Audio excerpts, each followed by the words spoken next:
আরশি আমায় ভালোবেসে বিয়ে করে অন্যের বুকে মাথা রেখে শুয়ে আছে।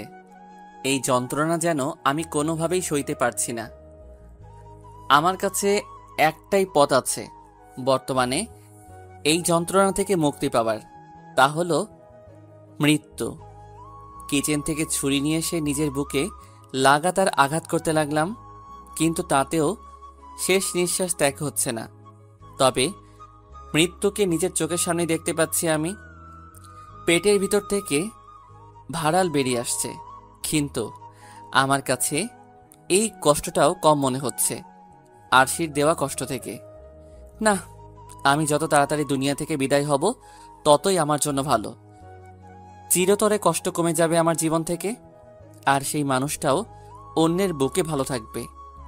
সেভাবেই রক্তাক্ত অবস্থায় জানালার পাশে টাঙানো কাপড় শুকানোর দড়িটা খুলে নিয়ে সিলিং ফ্যানের সাথে শক্ত করে বেঁধে নিলাম। তারপর ফাঁস এঁটে সেটাতে ঝুলে পড়লাম। নে, মুক্ত করে দিয়েছি তোদের সবাইকে। আমি নামক মানুষটা দুনিয়ার জন্য একটা জলজ্যান্ত ডাস্টবিন ছিলাম। সবাই আমার মুখে এসে ময়লা ছুঁড়ে ফেলত, কিন্তু এবার আমি নিজেকে গুটিয়ে নিয়েছি। এবার দেখি তাদের প্রয়োজন পড়ে কিনা আমার মুখে ময়লা ফেলার জন্য। এবার দেখি তারা দুর্গন্ধময় জিনিসগুলো কোথায় গিয়ে ফেলে। মৃত দেহটা সিলিং ফ্যানের সাথে ঝুলছে। দেহটাতে আর কোনো প্রাণ নেই। আমার প্রাণ ভোমরা সেই দেহটাকে মুক্ত করে দিয়েছে। ভিতরে আত্মাটা লাশের সামনে ঘুরঘুর করে ঘুরছে আর পাগলের মতন ফুপিয়ে কাঁদছে। ঠিক তখনই কেউ এক হাত দিয়ে সেই মৃত দেহটাকে স্পর্শ করে, আর সাথে সাথে আমার চোখ খুলে যায়। আমার চোখ খুলতেই দেখি আরশি আমার দিকে চোখ বড় বড় করে তাকিয়ে আছে। হাই আকাশ, কি হয়েছে তোমার?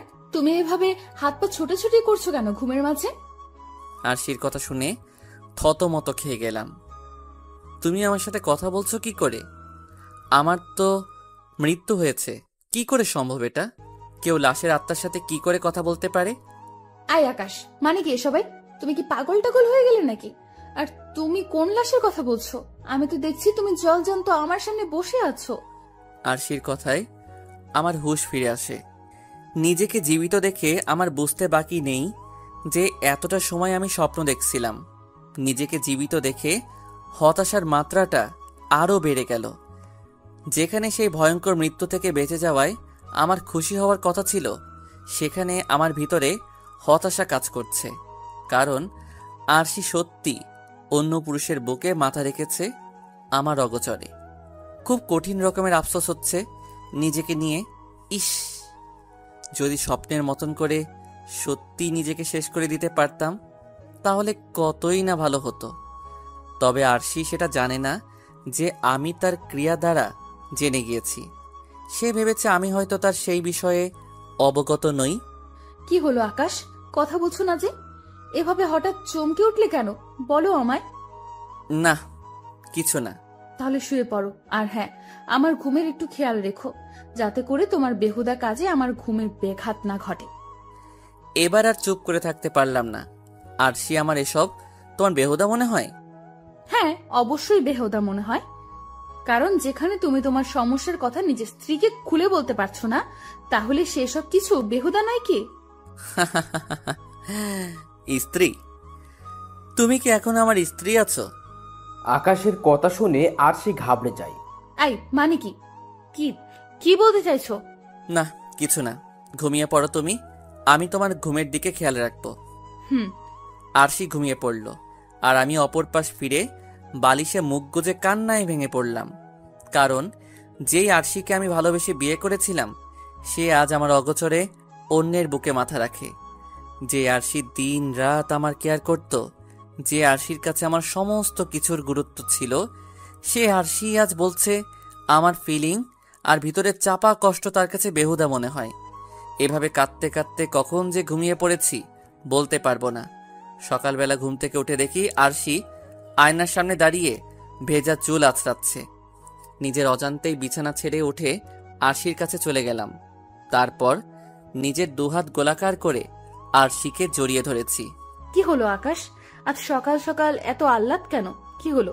শরীর প্রয়োজন তোমার? এতদিনের জমানো অধিকার ফলাতে এসেছো আমার উপর?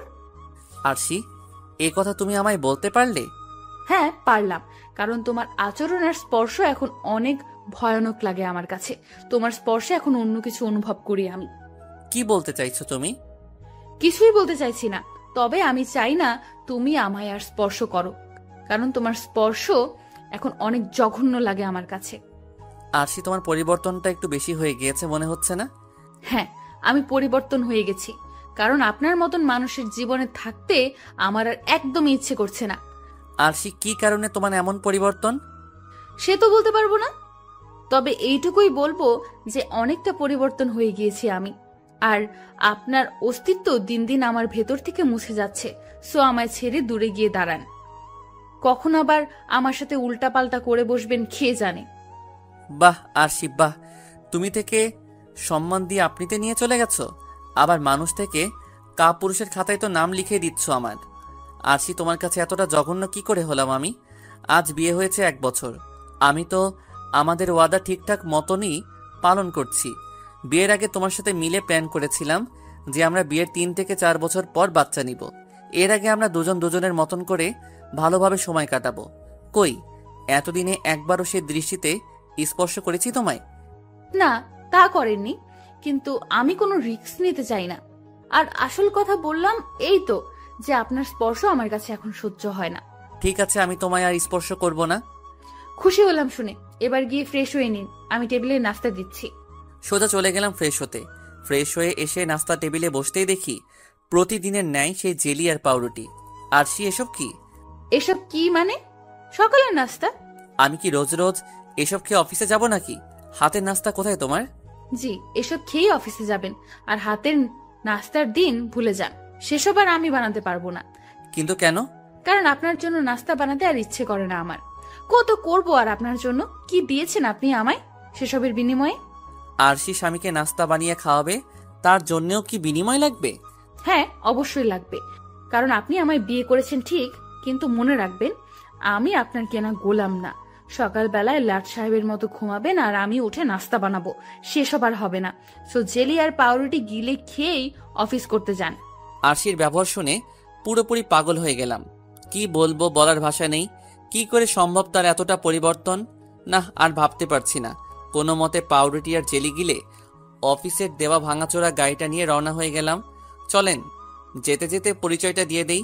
আমি আকাশ মাহমুদ, আরশি আমার বিয়ে করা বউ। সম্পর্ক করেই বিয়ে করেছি আমরা। আরশির পরিবারের সকলেই আছেন, কিন্তু আমার খালি বৃদ্ধ মা আর একটা ছোট বোন আছেন।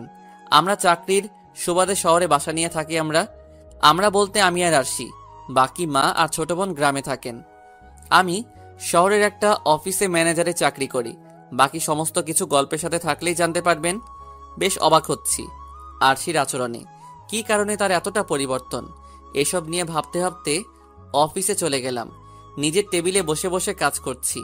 তখনই অফিসের দায়িত্বরত অফিসার এসে বলেন, আকাশ সাহেব, আমি বাইরে যাচ্ছি, আপনি অফিস সামলান। স্যার, একটু পর তো একটা জরুরি মিটিং আছে। এমডি স্যার মেইল করে বলেছে মিটিংয়ে থাকতে আপনাকে। তিনি যদি শুনে যে আপনি মিটিংয়ে ছিলেন না, তখন তিনি রেগে যাবেন। হুট করে লোকটা আকাশের উপর গরম হয়ে যায়। এই বেটা, তুই আমার মুখের উপরে কথা বলিস কি করে? এই অফিসের এমডি বর্তমানে আমি। আমার উপরে কেউ নেই এখন অফিসে, আর আসল এমডি তো দেশের বাইরে। সো কেউ আমায় কিছু বলার মতো সাহস রাখে না এই অফিসে। সো অফিস যাক জাহান্নাম। আমি গাড়ি নিয়ে বের হলাম, আর তুই এদিকটা সামলা। তারপর লোকটা অফিস থেকে বেরিয়ে গেল। লোকটার আচরণ আমার কাছে জঘন্য লাগে একদম।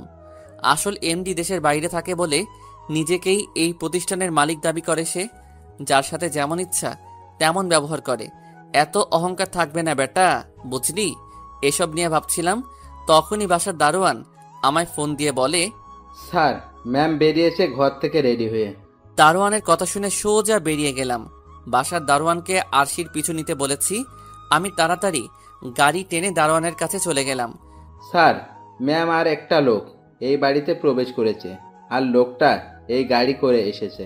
দারোয়ানের কথা মতন গাড়ির দিকে নজর পড়তেই মাথা ঘুরতে লাগলো, কারণ এটা তো আমার অফিসের গাড়ি, যেই গাড়িতে কিনা অফিসের দায়িত্বরত অফিসারটা চলাফেরা করে। মাথায় পুরোপুরি আগুন ধরে যাচ্ছে আমার। তার মানে কি আরশি আর আমার অফিসের সেই লোক? না, আর ভাবতে পারছি না আমি। আমি তো আগে ভাবতাম অন্য কেউ, কিন্তু এই লোকই যে আমার আরশির সাথে। দারোয়ান চাচা, আপনি চলে যান। ঠিক আছে। দারোয়ান চাচা চলে গেল, আর এদিকে আমার পা গির গির করে কাঁপছে। তাও গুটি গুটি পায়ে বাড়ির সামনের দিকে এগিয়ে গেলাম। বাড়ির দরজার সামনে যেতেই দেখি হাসাহাসির আওয়াজ আসছে।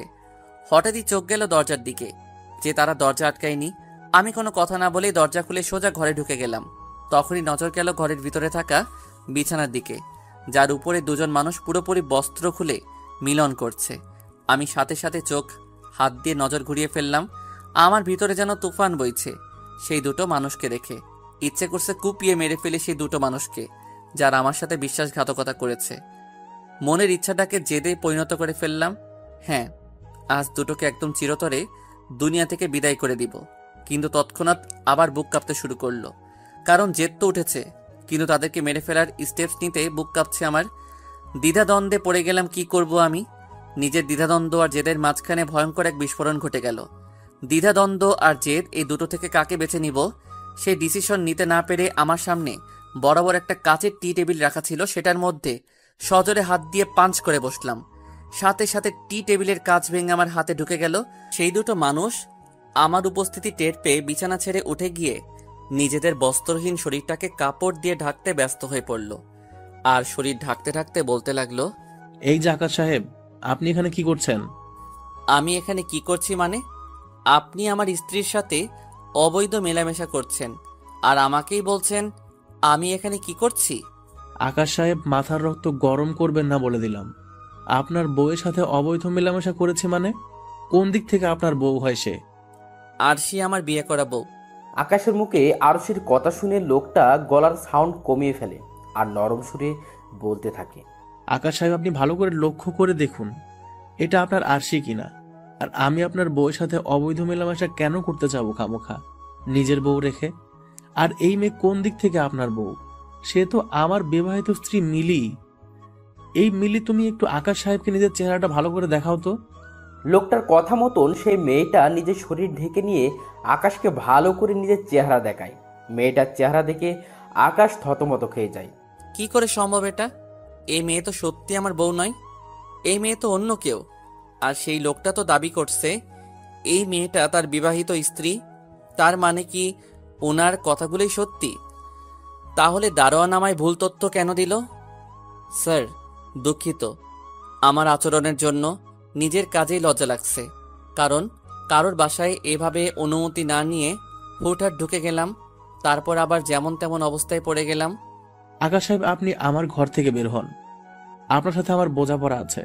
আপনার কত বড় সাহস যে আপনি আমার পিছু করতে করতে আমার বাসা অবধি চলে আসেন, আবার অনুমতি না নিয়ে বাসায় প্রবেশ করে বসেন। আপনার চাকরি তো আমি পুরোপুরি খেয়ে দিব। আপনার এই বেয়াদবিমূলক আচরণ চরম শাস্তি পাবেন আপনি। স্যার, আমার আচরণের জন্য সরি। আমি আপনার কাছে ক্ষমা চাওয়া ছাড়া আমার কাছে আর কোনো উপায় নেই, তাই মন থেকে ক্ষমা চাচ্ছি। এবার আপনি ক্ষমা করবেন কি না করবেন সেটা আপনি জানেন। আর আপনার যদি ইচ্ছে হয় আমার চাকরি খেয়ে দিবেন, তাহলে সমস্যা নেই আমার, কারণ দোষ যেহেতু করেছি তাহলে সাজা তো পেতেই হবে। চললাম স্যার। তারপর মানুষটার বাসা থেকে বের হয়ে আসলাম, কিন্তু আমার মাথায় খেলছে না যে দারোয়ান আমায় মিথ্যে কেন বলল। পকেট থেকে ফোনটা বের করে সাথে সাথে দারোয়ানকে ফোন দিলাম। চাচা, আপনি আমায় ভুল তথ্য কেন দিলেন? আমি কেন মিথ্যা তথ্য দিতে যাব বাজান আপনাকে? তাহলে এই বাসায় এসে তো আমি আমার বউকে খুঁজে পাইনি। বাজান, বিশ্বাস করেন, আপনার বউ সেই বাসায় এই ঢুকেছে। আমি নিজের চোখে দেখেছি ম্যামকে সেই বাসার ভিতরে প্রবেশ করতে লোকটার সাথে। তাহলে আমি সেখানে গিয়ে আরশিকে পেলাম না কেন? বাজান, সে তো আমি জানি না। আমি যা দেখেছি আর আপনি আমাকে যেমনটা আদেশ করেছেন আমি সেই অনুযায়ী করেছি। এর মাঝে কোনো মিথ্যা সিদ্ধা নেই। ম্যাম সেই বাসাতেই প্রবেশ করেছে। দারোয়ান চাচার কথা শুনে সমস্ত কিছু যেন মাথার উপর দিয়ে যাচ্ছে আমার। আরশি যদি এই বাড়িতেই ঢুকে থাকে তাহলে সে গেল কই? মাথায় তো কিছু কাজ করছে না। আচ্ছা, সেসব আমি দেখছি। আপনি খালি আমায় এটা বলেন যে আপনি এখন কোথায়? পাশের দোকানে একটু চা খাইতে আসছিলাম বাজান। আচ্ছা, চা খেয়ে একটু খেয়াল রাখবেন গেটে যে সে প্রবেশ করে কিনা। ঠিক আছে। চাচার সাথে কথা বলেই ফোন রেখে দিলাম। ফোন রাখতেই নজর গেল এই এলাকার মোড়ে একটা সিসিটিভি ক্যামেরা আছে, সাথে সাথে সেটার মেইন রুমে চলে গিয়ে সেখানে থাকা কর্মচারীকে বলে সিসিটিভির ফুটেজ চেক করতে লাগলাম। ফুটেজ চেক করতে করতে একসময় দেখতে পেলাম আরশি হেঁটে হেঁটে এই এলাকার ভিতরে প্রবেশ করেছে। সিসিটিভিতে স্পষ্ট তাকে দেখা যাচ্ছে, কিন্তু তার সাথে কোনো পুরুষ মানুষ নেই। সে একাই এসেছে এই এলাকায়। কিন্তু দারোয়ান চাচা যে বলল তার সাথে কেউ একজন ছিল।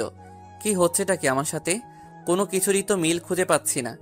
আবার দারোয়ান চাচাকে ফোন দিলাম। হ্যাঁ সাহেব। চাচা, আপনি তাড়াতাড়ি গেইটে এসে বসেন, আমি বাসায় আসছি। এর মাঝে যদি সে আসে তাহলে আমায় ফোন করে বলবেন। ঠিক আছে সাহেব। অফিসের গাড়ি নিয়ে বাসার উদ্দেশ্যে রওনা হয়ে গেলাম। মাথা পুরো গোলকধাঁধার মতন ঘুরপাক খাচ্ছে, কারণ দারোয়ান চাচার কথার কিছুটা মিল পাচ্ছি, আবার কিছুটা পাচ্ছি না।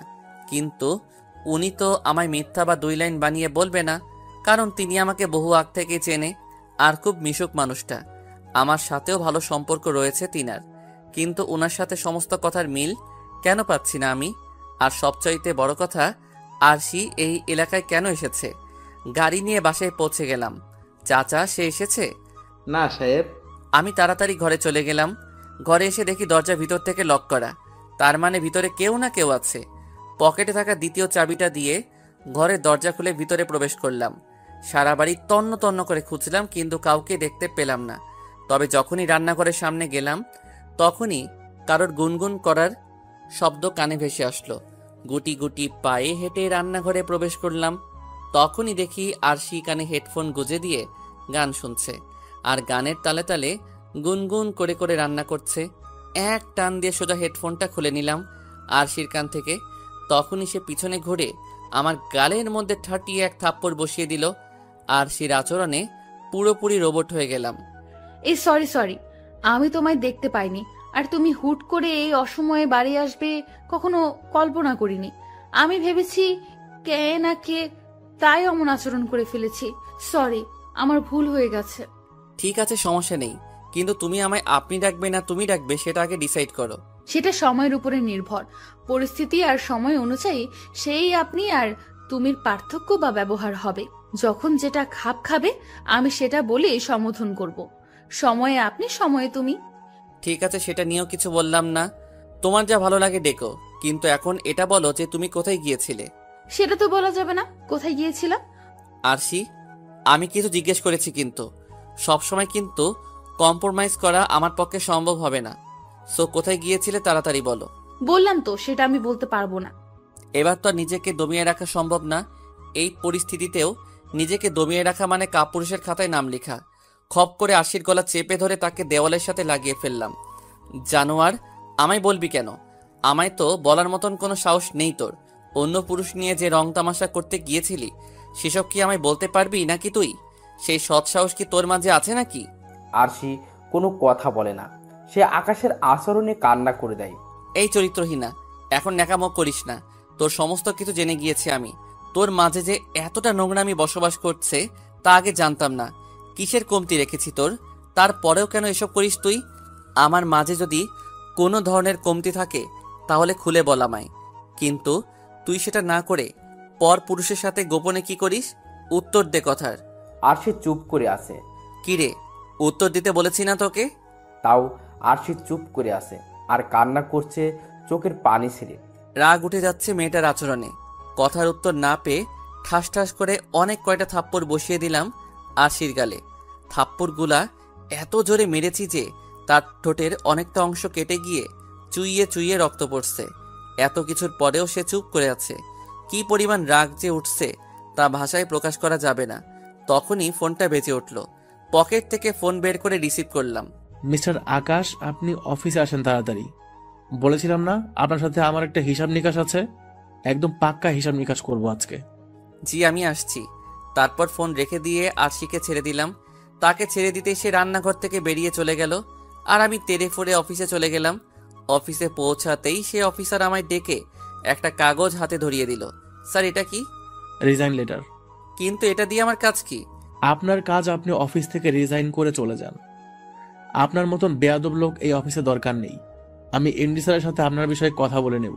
স্যার, মুখের ভাষা ঠিক রেখে কথা বলেন, না হয় তুফান কোন দিক দিয়ে উঠবে নিজেও টের পাবেন না। আর হ্যাঁ, রিজাইন লেটার কেন? আপনার যদি ক্ষমতা থাকে তাহলে আপনি আমায় বের করে দেখান অফিস থেকে। কাপুরুষের মতন রিজাইন লেটারে সই করিয়ে বের কেন হতে বলছেন? এই বেটা, অনেক জবান এসে গেছে তোর, দেখি না? সিনিয়র জুনিয়র চোখে লাগে না মনে হয়? স্যার, অতিরিক্ত পাকনামি করিয়েন না। সিনিয়রগিরি একদম বের করে দিব। এমডি স্যারের কাছে সোজা মেইল করে বলবো যে আপনি অফিস টাইমে অফিস না করে বাসায় গিয়ে বউয়ের সাথে মিলন করায় ব্যস্ত থাকেন। তখন উল্টো আপনার চাকরির 12টা বাজবে। কি, তুই আমাকে হুমকি দিচ্ছিস? হুমকি তো এখনো দেইনি, আর আমার হুমকির প্রয়োজন পড়বে না। তোর মতন লেজ ছাড়া গুরুকে পিটিয়ে মানুষ বানাইতে আমার বেশি একটা সময় লাগবে না। সো পাকনামি আর দাপট অন্য কোথাও গিয়ে দেখা, না হয় নিজের গদিটাই থাকবে না, পরে পথে পথে গিয়ে ভিক্ষা করবি। আকাশ, তোর এই বেয়াদবের শাস্তি তুই পাবি। আরে যা যা, দেখা যাবে। তুই যা পারিস করিস। এখন চোখের সামনে থেকে দূর হ আমার। লোকটা আমার সামনে থেকে চলে গেল। তারপর আমি আমার কেবিনে চলে গেলাম। কিছু কাজকর্ম ছিল, সেসব সেরে বাসায় চলে এসেছি। বাসায় এসে দেখি আরশি নিজের শরীরের অনেকটা অংশ খুলে রেখে শুয়ে আছে। তার ঠোঁট বেয়ে বেয়ে এখনো রক্ত পড়ছে, আর সারা বাড়িতে পোড়া স্মেল ঘুরে বেড়াচ্ছে। আমি তার পাশে বসে তাকে বললাম, আরশি, কিসের পোড়া গন্ধ আসছে? আর তোমার শরীরের এই অবস্থা কেন?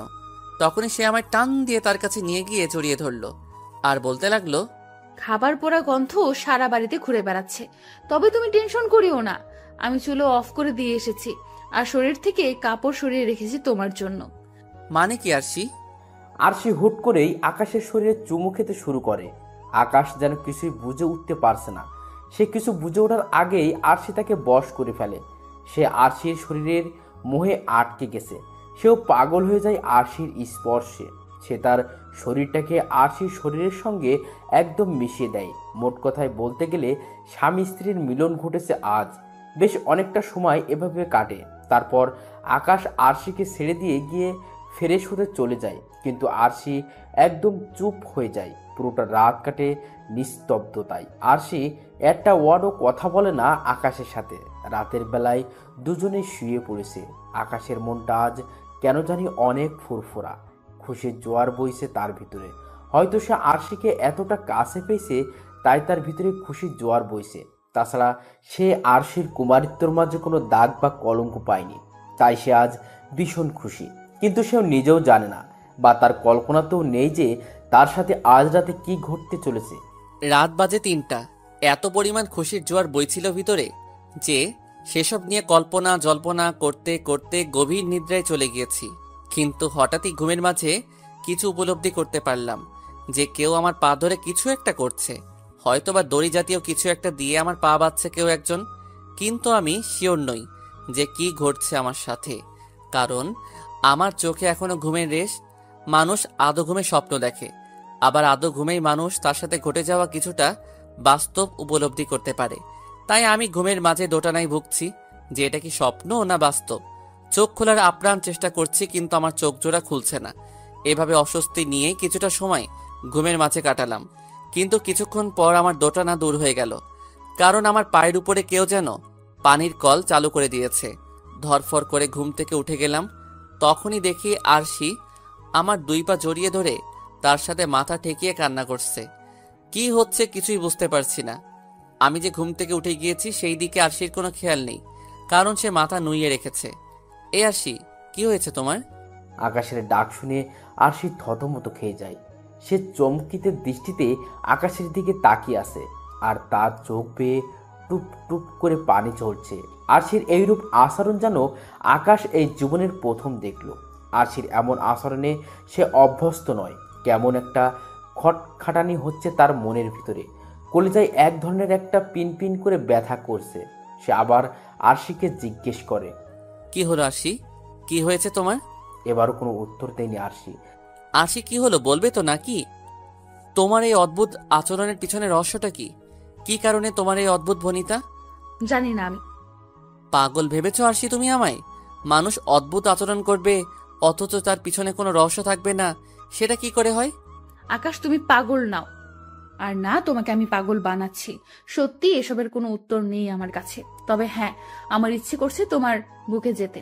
আমার ইচ্ছে করছে তোমার সাথে খুব করে ঘনিষ্ঠতা করতে। আমার ইচ্ছে করছে তোমার সেই হৃদয়ে কাঁপানো স্পর্শ পেতে। বুকে টেনে নাও না আমায় আকাশ, আজ তোমার জন্য উন্মুক্ত। যা খুশি করো তুমি আমার সাথে। আজ তোমায় কোনো ধরনের বাধা দেব না আমি। আরশি, তুমি কি পাগল হয়ে গেছো? না, পাগল হইনি, কিন্তু ইচ্ছে করছে তোমার ছোঁয়ায় পাগল হয়ে যেতে। আরশি, তোমার এমন অদ্ভুত আচরণের আগামাথা আমি খুঁজে পাচ্ছি না আমি। তবে হ্যাঁ, কিছুটা আন্দাজ করতে পারছি আমি যে তুমি আমার সাথে আবার মিলন করতে চাও। হ্যাঁ, ঠিকই ধরেছি। প্লিজ আমায় বুকে টেনে নাও না। মেয়েটার কথা শুনে কেমন যেন লাগছে। আরশি, কি হয়েছে তোমার? এমন আচরণ তো এর আগে কখনো করনি তুমি। আর তাছাড়া রাতে শোয়ার সময় তো মিলন করেছি তোমার সাথে, তাহলে এখন আবার মিলন করতে চাইছো কেন তুমি? তুমি কি সেক্সে অ্যাডিক্টেড হয়ে গিয়েছো, নাকি সেক্স করা তোমার পেশা হয়ে গিয়েছে? কোনটা? আকাশের কথা শুনে আরশির চোখ বড় বড় করে তাকিয়ে আছে আকাশের দিকে। সে যেন এই আকাশকে আগে কখনো দেখেনি, এমন ভয়ঙ্কর দৃষ্টিতে তাকিয়ে আছে সে। কি হলো, ভূত দেখে ফেলেছো মনে হয়? আকাশ, তুমি এত বড় কথা বলতে পারলে আমায়? তুমি আমায় কোনো না কোনো ভাবে ইঙ্গিত করলে যে আমি পুরুষের শরীরতায় বা পুরুষের স্পর্শে আসক্ত। আরশি, সেটা বলিনি আমি তোমায়। তাহলে এত বড় কথা বলতে একবারও দ্বিধাবোধ করলে না তুমি? আমায় কি তোমার নষ্ট মেয়ে বলে মনে হয়? শোয়ার সময় তো আমার সাথে মিলন করেছিলে তুমি। পেয়েছো কি কোনো পুরুষের ছাপ আমার শরীরে? পেয়েছো কি আমার সতীত্বের কোনো কলঙ্ক? তোমার ভিতরে কোনো কমতি বা দোষ আমি খুঁজে পাইনি। কিন্তু হ্যাঁ, তুমি শরীরের ভাগ অন্য কাউকে দিয়ে নিজের শরীরে নষ্টার সিনমোহর লাগাওনি, সেটা আমি বড় গলায় বলতে পারবো না।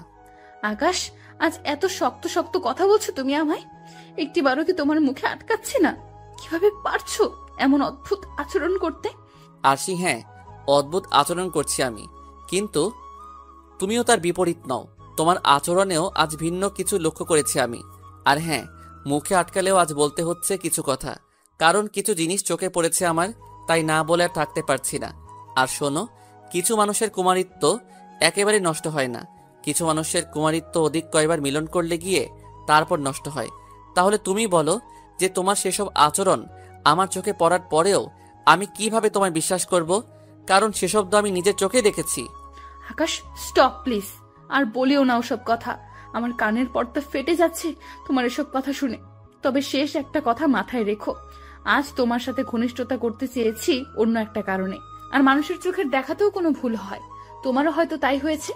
হ্যাঁ, হতে পারে, কিন্তু একাধিকবার মানুষ চোখে ভুল দেখে না, তাই তোমার ভুল দেখার বিষয়টা বিশ্বাস করতে পারছি না। আকাশ, সময় যেন অনুশোচনা না হয় সেই দিকে কিন্তু ভালোভাবে খেয়াল রেখো। তোমার কথার কোনো উত্তর এই আজ আমার কাছে নেই, না আছে নিজেকে নির্দোষ দাবি করার কোনো প্রমাণ। কিন্তু একটা সময় তুমি সবটাই বুঝে যাবে। সময় হলে দেখা যাবে। এবার ঘুমিয়ে পড়ো তুমি। আমার কাছে টানবে না এটাই ফাইনাল? ভেবেচিন্তে বলবে কিন্তু, কারণ হয়তো এরপর আর সুযোগটা পাবে না তুমি। না, তোমায় আজ আর কাছে টানবো না, এটাই ফাইনাল। কারণ আমার মতে একটা মানুষ একদিনে একাধিকবার মিলন করতে পারে না, আর যারা করে তাদের ভিতরে ভালোবাসা থেকে নারীর শারীরিক ভোগ করার খিদেটা বেশি বলে আমি মনে করি। সো আমার দ্বারা আজ আর এসব হবে না। অন্য কোনো দিন যখন তোমায় খুব করে কাছে টানতে ইচ্ছে করবে, তখন ভালোবাসা দিয়ে রাঙিয়ে দিব তোমায়। আচ্ছা ঠিক আছে, ঘুমিয়ে পড়ো। বাট আমি তোমায় নিজ ইচ্ছায় আজ জড়িয়ে ধরছি। প্লিজ এটা নিয়ে কিছু বলো না তুমি। ঠিক আছে। তারপর মেয়েটা আমায় জড়িয়ে ধরে বুকে মুখ গুজে দিল। আমি তার এই অদ্ভুত আচরণ নিয়ে ভাবনা চিন্তায় বিভোর। কিছু সময় পরে ভেবেচিন্তে একটা উত্তর পেলাম। হয়তো তার সত্যি জেনে গেছি বিদায় সে আমায় কাছে টেনে সেসব ভুলানোর ট্রাই করছে। কিন্তু আমি তো ভুলবো না, দোষকে কখনোই ঢাকবো না আমি। হয়তো ভুলের ক্ষমা হবে, কিন্তু মনে সেসব পুষে রেখে ভালোবাসবো না। দেখতে দেখতে আরো কিছুটা সময় কেটে গেল। মেয়েটা আমার বুকে পড়ে পড়ে শান্তির ঘুম ঘুমাচ্ছে। মেয়েটার ঘুমন্ত চেহারার দিকে নজর যেতেই সমস্ত কিছু ভুলে গেলাম আমি। আপনা আপনি মেয়েটার কপালে চুমু খেতে শুরু করলাম। শুধু তার কপালে নয়, তার সারা মুখমণ্ডলে চুমু খাচ্ছি। কিন্তু হঠাৎই তার চোখে নোনা পানি আমার ঠোঁটে এসে লাগলো, আর সাথে সাথে বুকটা ছ্যাঁত করে উঠল। কেমন যেন খারাপ লাগা কাজ করছে এখন, কারণ একটা সময় মেয়েটার চোখের পানি আমার সহ্য হতো না। আর আজকে কিভাবে যে সহ্য করলাম তা আল্লাহ ভালো জানে। মেয়েটা ঘুমিয়ে পড়েছে, আমিও পড়ে গেলাম, তার সাথে সাথে ঘুমিয়ে পড়লাম। সকালবেলায় ঘুম ভাঙতে দেখি 10টা 15 বাজে। ইন্নালিল্লাহ, অফিস টাইম তো পার হয়ে যাচ্ছে। অলরেডি 15 মিনিট লেট আমি। এদিকে আরশি এখনো আমায় জড়িয়ে ধরে ঘুমিয়ে আছে। আরশি, উঠে পড়ো, আমার অফিস টাইম চলে যাচ্ছে। মেয়েটাকে ডেকে দিয়ে তাকে নিজে থেকে ছাড়িয়ে নিয়ে তড়ি ঘড়ি করে উঠে পড়লাম। উঠে ওয়াশরুমে এসে ফ্রেশ হয়ে নিয়েছি। ওয়াশরুম থেকে বের হয়ে রেডি হয়ে নিলাম। তারপর রুমে এসে দেখি আরশি বিছানায় বসে বসে ঝিমোচ্ছে। আজ আমার আর সকালে নাস্তা খাওয়া হবে না। আরশির কপালে ঠোঁট জোড়া লাগিয়ে দিয়ে গাঢ় করে একটা চুমু খেলাম। আরশি তুমি থাকো, আমি অফিসে চলে যাচ্ছি। তুমি ঘুম থেকে উঠে কিছু একটা বানিয়ে খেয়ে নিও। কেন, তুমি খাবে না? না, আমার অফিস টাইম পেরিয়ে যাচ্ছে। আচ্ছা, অফিসে কিছু একটা খেয়ে নিও। ঠিক আছে। আরশিকে রেখে গাড়ি নিয়ে অফিসে চলে গেলাম। অফিসে এসে হালকা পাতলা কিছু খেয়ে নিয়েছি, তারপর নিজের মতন কাজ করছি। হঠাৎই আমার পুরনো কলিগ রিহা আমার সাথে দেখা করতে আসে। তার সাথে আমি অন্য একটা অফিসে চাকরি করতাম, আর তাছাড়া সে সম্পর্কে আরশির চাচাতো বোন লাগে।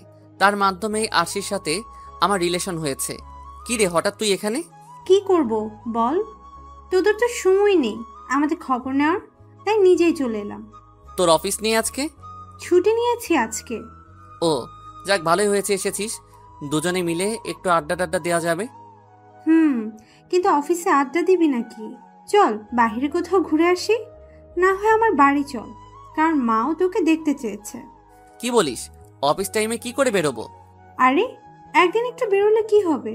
আর তাছাড়া তুই তো ম্যানেজার অফিসের, তোকে কে কি বলবে? তাও কেমন না হুটহাট অফিস থেকে বের হওয়া। আরে চল, কিচ্ছু হবে না, একদিনেরই তো ব্যাপার। চল তোকে বাসায় নিয়ে গিয়ে স্পেশাল কফি বানিয়ে খাওয়াবো। ঠিক আছে চল। রিহার সাথে তার বাসায় চলে গেলাম, কিন্তু তার বাড়ি গিয়ে দেখি পুরো বাড়ি নির্জন। কি রে, আন্টি কোথায়? হয়তো কোথাও বেরিয়েছে, এসে পড়বে হয়তো। চল আমার রুমে চল। রিহার সাথে তার রুমে গেলাম। তার সাথে রুমে যেতেই সে পিছন থেকে রুমের দরজা আটকিয়ে দিয়ে আমায় ধাক্কা দিয়ে খাটে ফেলে দিল। তারপর আমার উপরে উঠে বসলো। রিহা, কি করছিস কি এসব? কি করছি বুঝিস না? রিহা প্লিজ ছাড় তুই আমাকে। তোকে তো ছেড়ে দেওয়ার জন্য এখানে আনিনি। তারপর রিয়া হুট করেই তার বুক থেকে ওড়না ফেলে দিয়ে আকাশের বুকে তার ঠোঁট জোড়া চেপে ধরে চুমু খেতে শুরু করে। আকাশ তো পুরো অবাক হয়ে যায় রিয়ার এমন কাণ্ড দেখে। সে রিয়াকে বারবার বারণ করতে থাকে, কিন্তু রিয়া শুনে না। তাই আকাশ তাকে ধাক্কা দিয়ে তার উপর থেকে রিয়াকে এক পাশে ফেলে দেয়, কারণ সে নিজের শরীরের ভাগ আশীর্বাদে অন্য কাউকে দিতে রাজি নয়। আকাশ খুব জটিল একটা মানুষ। যেখানে মানুষ নিরালয়ে মজা খুঁজে, সেখানে আকাশ রিয়াকে ধাক্কা দিয়ে খাটের এক পাশে ফেলে দিয়েছে। রিয়ার এমন আচরণে আকাশের মাথা পুরোপুরি গরম হয়ে যায়। রিহা, একদম থাপড়ে গালের দাঁত সব কটা ফেলে দিব তোর। তুই ভালো করে জানিস যে আমি কেমন, তারপরেও তোকে এসব করার সাহস কে দিয়েছে? আকাশ, আমার তোকে চাই। তোর শরীরের সাথে নিজের শরীরের মিলন ঘটাতে চাই আমি আরো চাই তোর শরীরের যৌনতা প্লাস আমার শরীরের যৌনতার সাথে মিলে কিছু একটা হোক।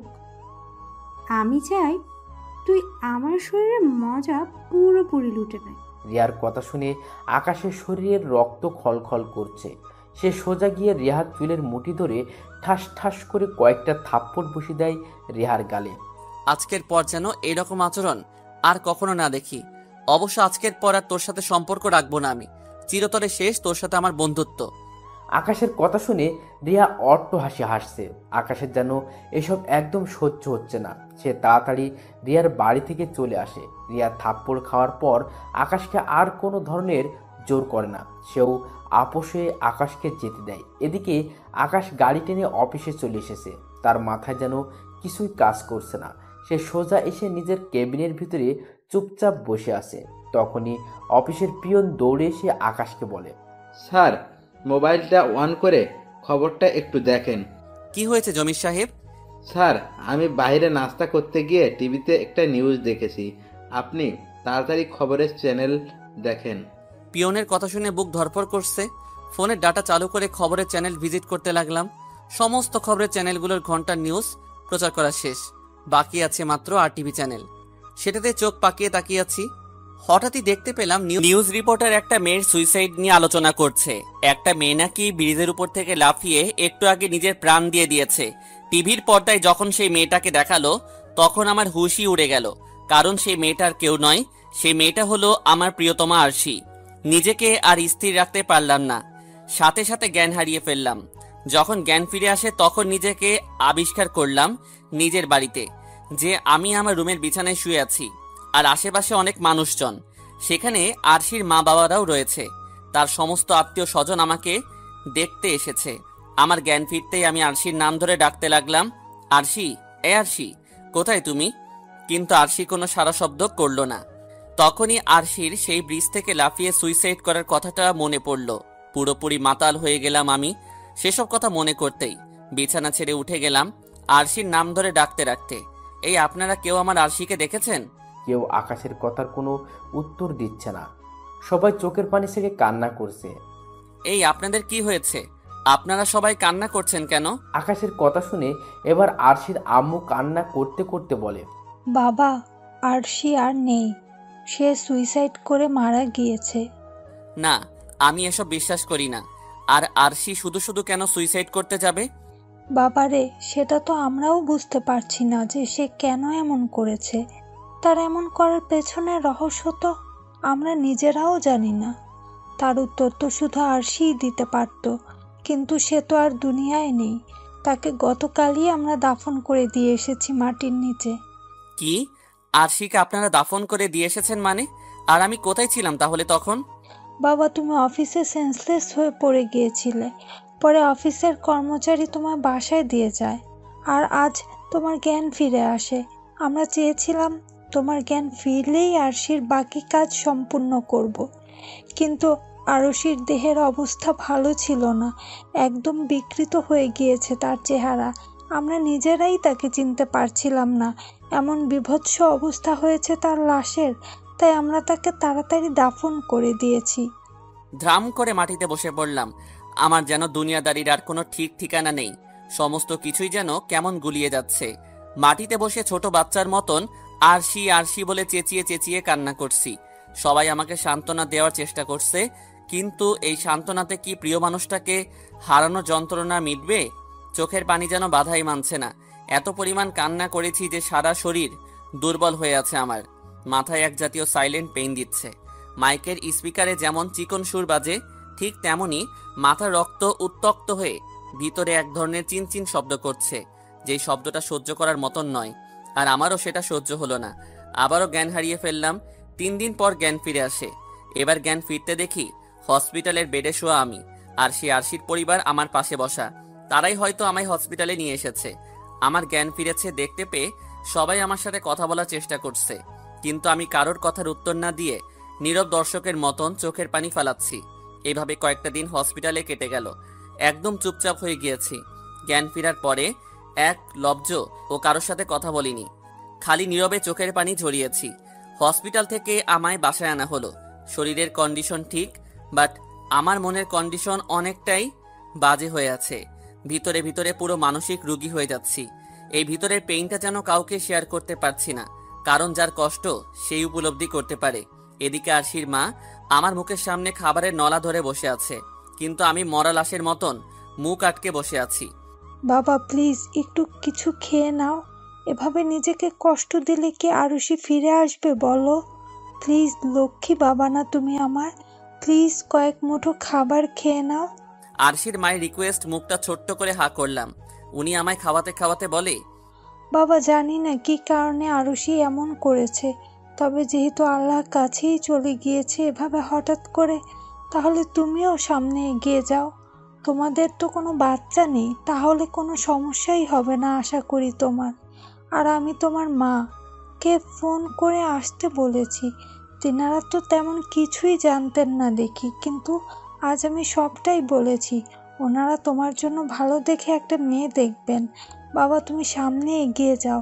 আমার মেয়ের জন্য এভাবে মাঝপথে থেমে থাকিও না, কারণ যে যাওয়ার সে তো চলে গিয়েছে। তার জন্য তুমি নিজের জীবন নষ্ট করবে কেন? তো বাবা, সব কিছু ভুলে গিয়ে সামনের জীবন নিয়ে ভাবুক হও। এতটা মেজাজ খারাপ হলো আরশির মায়ের কথা শুনে যে রাগটাকে আর দমিয়ে রাখা সম্ভব হলো না। এক ধাক্কা দিয়ে ওনার হাত থেকে খাবারের প্লেটটা ফেলে দিলাম, আর ওনার চোখের দিকে ভয়ানক দৃষ্টিতে তাকিয়ে রইলাম। তিনি আমার অগ্নিশিখার মতন জলজল করা চোখ দুটোকে দেখে মাথা নামিয়ে ফেললো। তারপর মাথা নুইয়ে বলল, বাবা প্লিজ, তুমি রাগিও না, আমি তো তোমার ভালোর জন্যই বলছি। এবার আর চুপসে থাকা পসিবল হলো না। মুখের জবানটাও খুলতে হলো এবার। আজকের পর যেন ওসব কথা আর না শুনি। মনে রাখবেন, আমার ভালোবাসা কোনো ঠুনকো ভালোবাসা ছিল না যে সে মারা যাবে, আর সাথে সাথে আমি আরেকটা বিয়ে করে নিব। আমি জানি না যে আমি আর সামনের জীবনে পা দিতে পারবো কিনা, তবে হ্যাঁ, এই মৃত্যুর রহস্য আমি খুঁজে বের করবই। তারপর যদি ভবিষ্যৎ জীবনে আগাবার হয় তাহলে আগাবো, না হয়তো এখানেই আমার সংসার জীবন শেষ। সো আমাকে আর সেসব বিষয় নিয়ে জ্ঞান দিতে আসবেন না। আকাশের কথা শুনে আরশির মা আকাশের দিকে অপলক দৃষ্টিতে তাকিয়ে আছে। আর আকাশ কথাগুলো বলে নিজের মতন চুপচাপ হয়ে যায়। তখনই আরশির মা নীরবতা ভেঙে বলে, বাবা, তোমার মতন ছেলে লাখে একটা হয়। আমি তোমায় নিয়ে গর্বিত যে তোমার মতন একটা মানুষের কাছে আমি আমার মেয়েকে বিয়ে দিয়েছি। কিন্তু আমার মেয়েটার কপাল পোড়া, যার কারণে সে হুটহাট এভাবে সুইসাইড করার ডিসিশন নিয়েছে। না, হয়তো তোমার কাছে সে ভালোবাসায় কমতি পেত না। আমি দোয়া করি তোমার জীবনে সফলতা আসুক।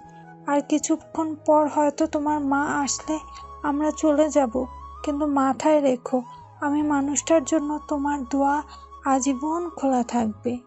আমি বেঁচে থাকতে তোমার জন্য সেই দোয়ার কোনোদিন বন্ধ করব না। কারণ আমার মেয়ে তো তোমার মূল্য দেয়নি, তার হয়ে না হয় আমি তার প্রায়শ্চিত্ত করব। আর শুধু তার জন্যই নয়, তোমার উদার মন মানসিকতার জন্য আমার দোয়ায় সব সময় খোলা রাখবো আমি। আমার মেয়ে মরে গিয়েছে তো কি হয়েছে, আমি মেয়ে হারিয়ে একটা ছেলে পেয়েছি, যা সোনার টুকরোর চাইতেও কম না। আর কোনো উত্তর দিলাম না, চুপচাপ বসে আছি বিছানায়। বিকেলে গ্রাম থেকে ছোট বোন আর মা আসলো। রাতের দিকে আরশির মা আরো বাকি যারা ছিলেন সবাই চলে গেল। এদিকে আমার মা তো পুরো অবাক, কারণ আরশি মারা গিয়েছে এতদিন হলো, অথচ উনি কিছুই জানেন না। কিরে বাবা, তুই আমার কিছু জানালি না যে? মা সেই পরিস্থিতিতে ছিলাম না। তারপরে তো আমায় বলবি না কি? মা বাদ দাও ওসব কথা, আমার ওসব নিয়ে আর কথা বলতে ভালো লাগছে না। আচ্ছা যা, বাদ দিলাম, কিন্তু একটা কথা শোন, আরশির পরিবারের সবাই অনেক ভালো, আর বিশেষ করে আরশির মামনিও অনেক ভালো ছিল। সো আমার মনে হয় না যে আরশি নিজে এসব করেছে। আমার মনে হয় কেউ তাকে দিয়ে এসব করিয়েছে। সো তুই এই রহস্য উদ্ঘাটন কর। তা তো আমি করবই, কিন্তু তার আগে আমার ভিতরটা ঠিকঠাক হোক আগে। দেখতে দেখতে আরো 2 সপ্তাহ কেটে গেল। আমি অফিসে যাওয়া একদম অফ করে দিয়েছি। আমি নিজেকে ঠিকঠাক করব কি, উল্টা আরো বিগড়ে যাচ্ছে আমার অবস্থা। কারণ সব সময় খালি আরশির সাথে কাটানো সেই শেষ মুহূর্তটা চোখের সামনে ভেসে ওঠে আমার। ঘুমাতে গেলেও আরশির কথা মনে পড়ে, একাকিত্ব সময় কাটালেও আরশির কথা মনে পড়ে। দিন দিন আরো কড়াভাবে আরশি আমার মনের ভিতরে গেঁথে বসছে। কোনো মতেই তার সাথে কাটানো সেই শেষ মুহূর্তগুলো ভুলতে পারছি না। আর আমি সেসব ভুলতে চাইও না, কারণ মানুষটাকে আমি অনেক বেশি ভালোবাসি। দেখতে দেখতে 1 মাস কেটে গেল আর আমি আরো ভেঙে পড়লাম। আমার অবস্থাও বেগতিক হতে লাগলো। কিন্তু আমার মা হাল ছাড়লো না। তিনি সেই যে এসেছেন আর যাননি। তিনি সবসময় আমাকে ভালো মন্দ বোঝানোর ট্রাই করে। তার উপরে আরশির আম্মুও অনেক বোঝায় ফোন দিয়ে যে আমি সামনের জীবনে না এগোলেও যেন জবটা ঠিকঠাক মতন করি। আজ 1 মাস 3 দিন পুরোপুরি পাগল হয়ে গিয়েছি আমি। আরশি ছাড়া কিছুই চোখে দেখি না আমি। কিন্তু আমার মায়ের চোখের পানিতে খোদা আমায় সেসব থেকে বের করে আনে। মা আমার হাত ধরে চোখের পানি ছেড়ে কান্না করে। তখন আবার তিনাকে কথা দেই যে অফিসে জয়েন করব। চুল দাড়ি সমস্ত কিছু মোটামুটি বড় হয়ে গিয়েছে। সেদিন বিকালে চুল দাড়ি কেটে পরের দিন অফিসে চলে গেলাম। অফিসে গিয়ে দেখি আমার জায়গায় অন্য ম্যানেজার নিয়েছে সেই অফিসার। আমি সোজা আমার কেবিনে চলে গেলাম। অফিসের সবাই আমার দিকে হা করে তাকিয়ে আছে। তখনই সেই অফিসার আমার রুমে আসে। কি হয়েছে মিস্টার আকাশ সাহেব, আপনি আবার এই অফিসে কেন? এই অফিসে কেন মানে? আমি এখানে চাকরি করি তাই এসেছি। না না, আপনার আর দরকার নেই। আজ 1 মাসের বেশি সময় পর অফিসে এসেছেন আপনি। কি বাপের দিনের সম্পত্তি পেয়েছেন নাকি? এই অফিসে আপনার জায়গায় অন্য একজনকে নিয়ে নিয়েছে আমরা। সো আপনি অন্য কোথাও জব খুঁজুন গিয়ে। স্যার, অতিরিক্ত হয়ে যাচ্ছে না? আমায় বের করার অধিকার কে দিয়েছে আপনাকে? এমডি স্যার বলেছি কি আমার বের করতে? না, তিনি বলেননি, কিন্তু আমি বের করে দিয়েছি। এমনিতেই মাথা আউলে আছে আরশির মৃত্যুর পর থেকে, তার উপরে এই লোকের বাড়াবাড়ি। সোজা গিয়ে ব্যাটার কলার চেপে ধরলাম। কি সমস্যা তোর? অনেক পাওয়ার পেয়ে গেছিস মনে হয় আমি না থাকায়। আকাশ সাহেব, কলার ছাড়ুন আর সম্মানের সহিত অফিস থেকে বেরিয়ে যান। তোর সম্মানের খাতায় আগুন বলে ঠাস করে কানের নিচ বরাবর একটা লাগিয়ে দিলাম। মিস্টার আকাশ, তোর কত বড় সাহস যে তুই আমায় মারিস। এর ফল তুই পাবি। আগের বার বেয়াদবি করার কারণে তুই তো বউকে হারিয়েছিস। এবার তুই নিজেই কবরের তলে যাবি। একটু ধৈর্য ধর শুধু তুই। লোকটার কথা শুনে পায়ের রক্ত পুরো মাথায় উঠে গেল। কি, আমার বউকে হারিয়েছি মানে?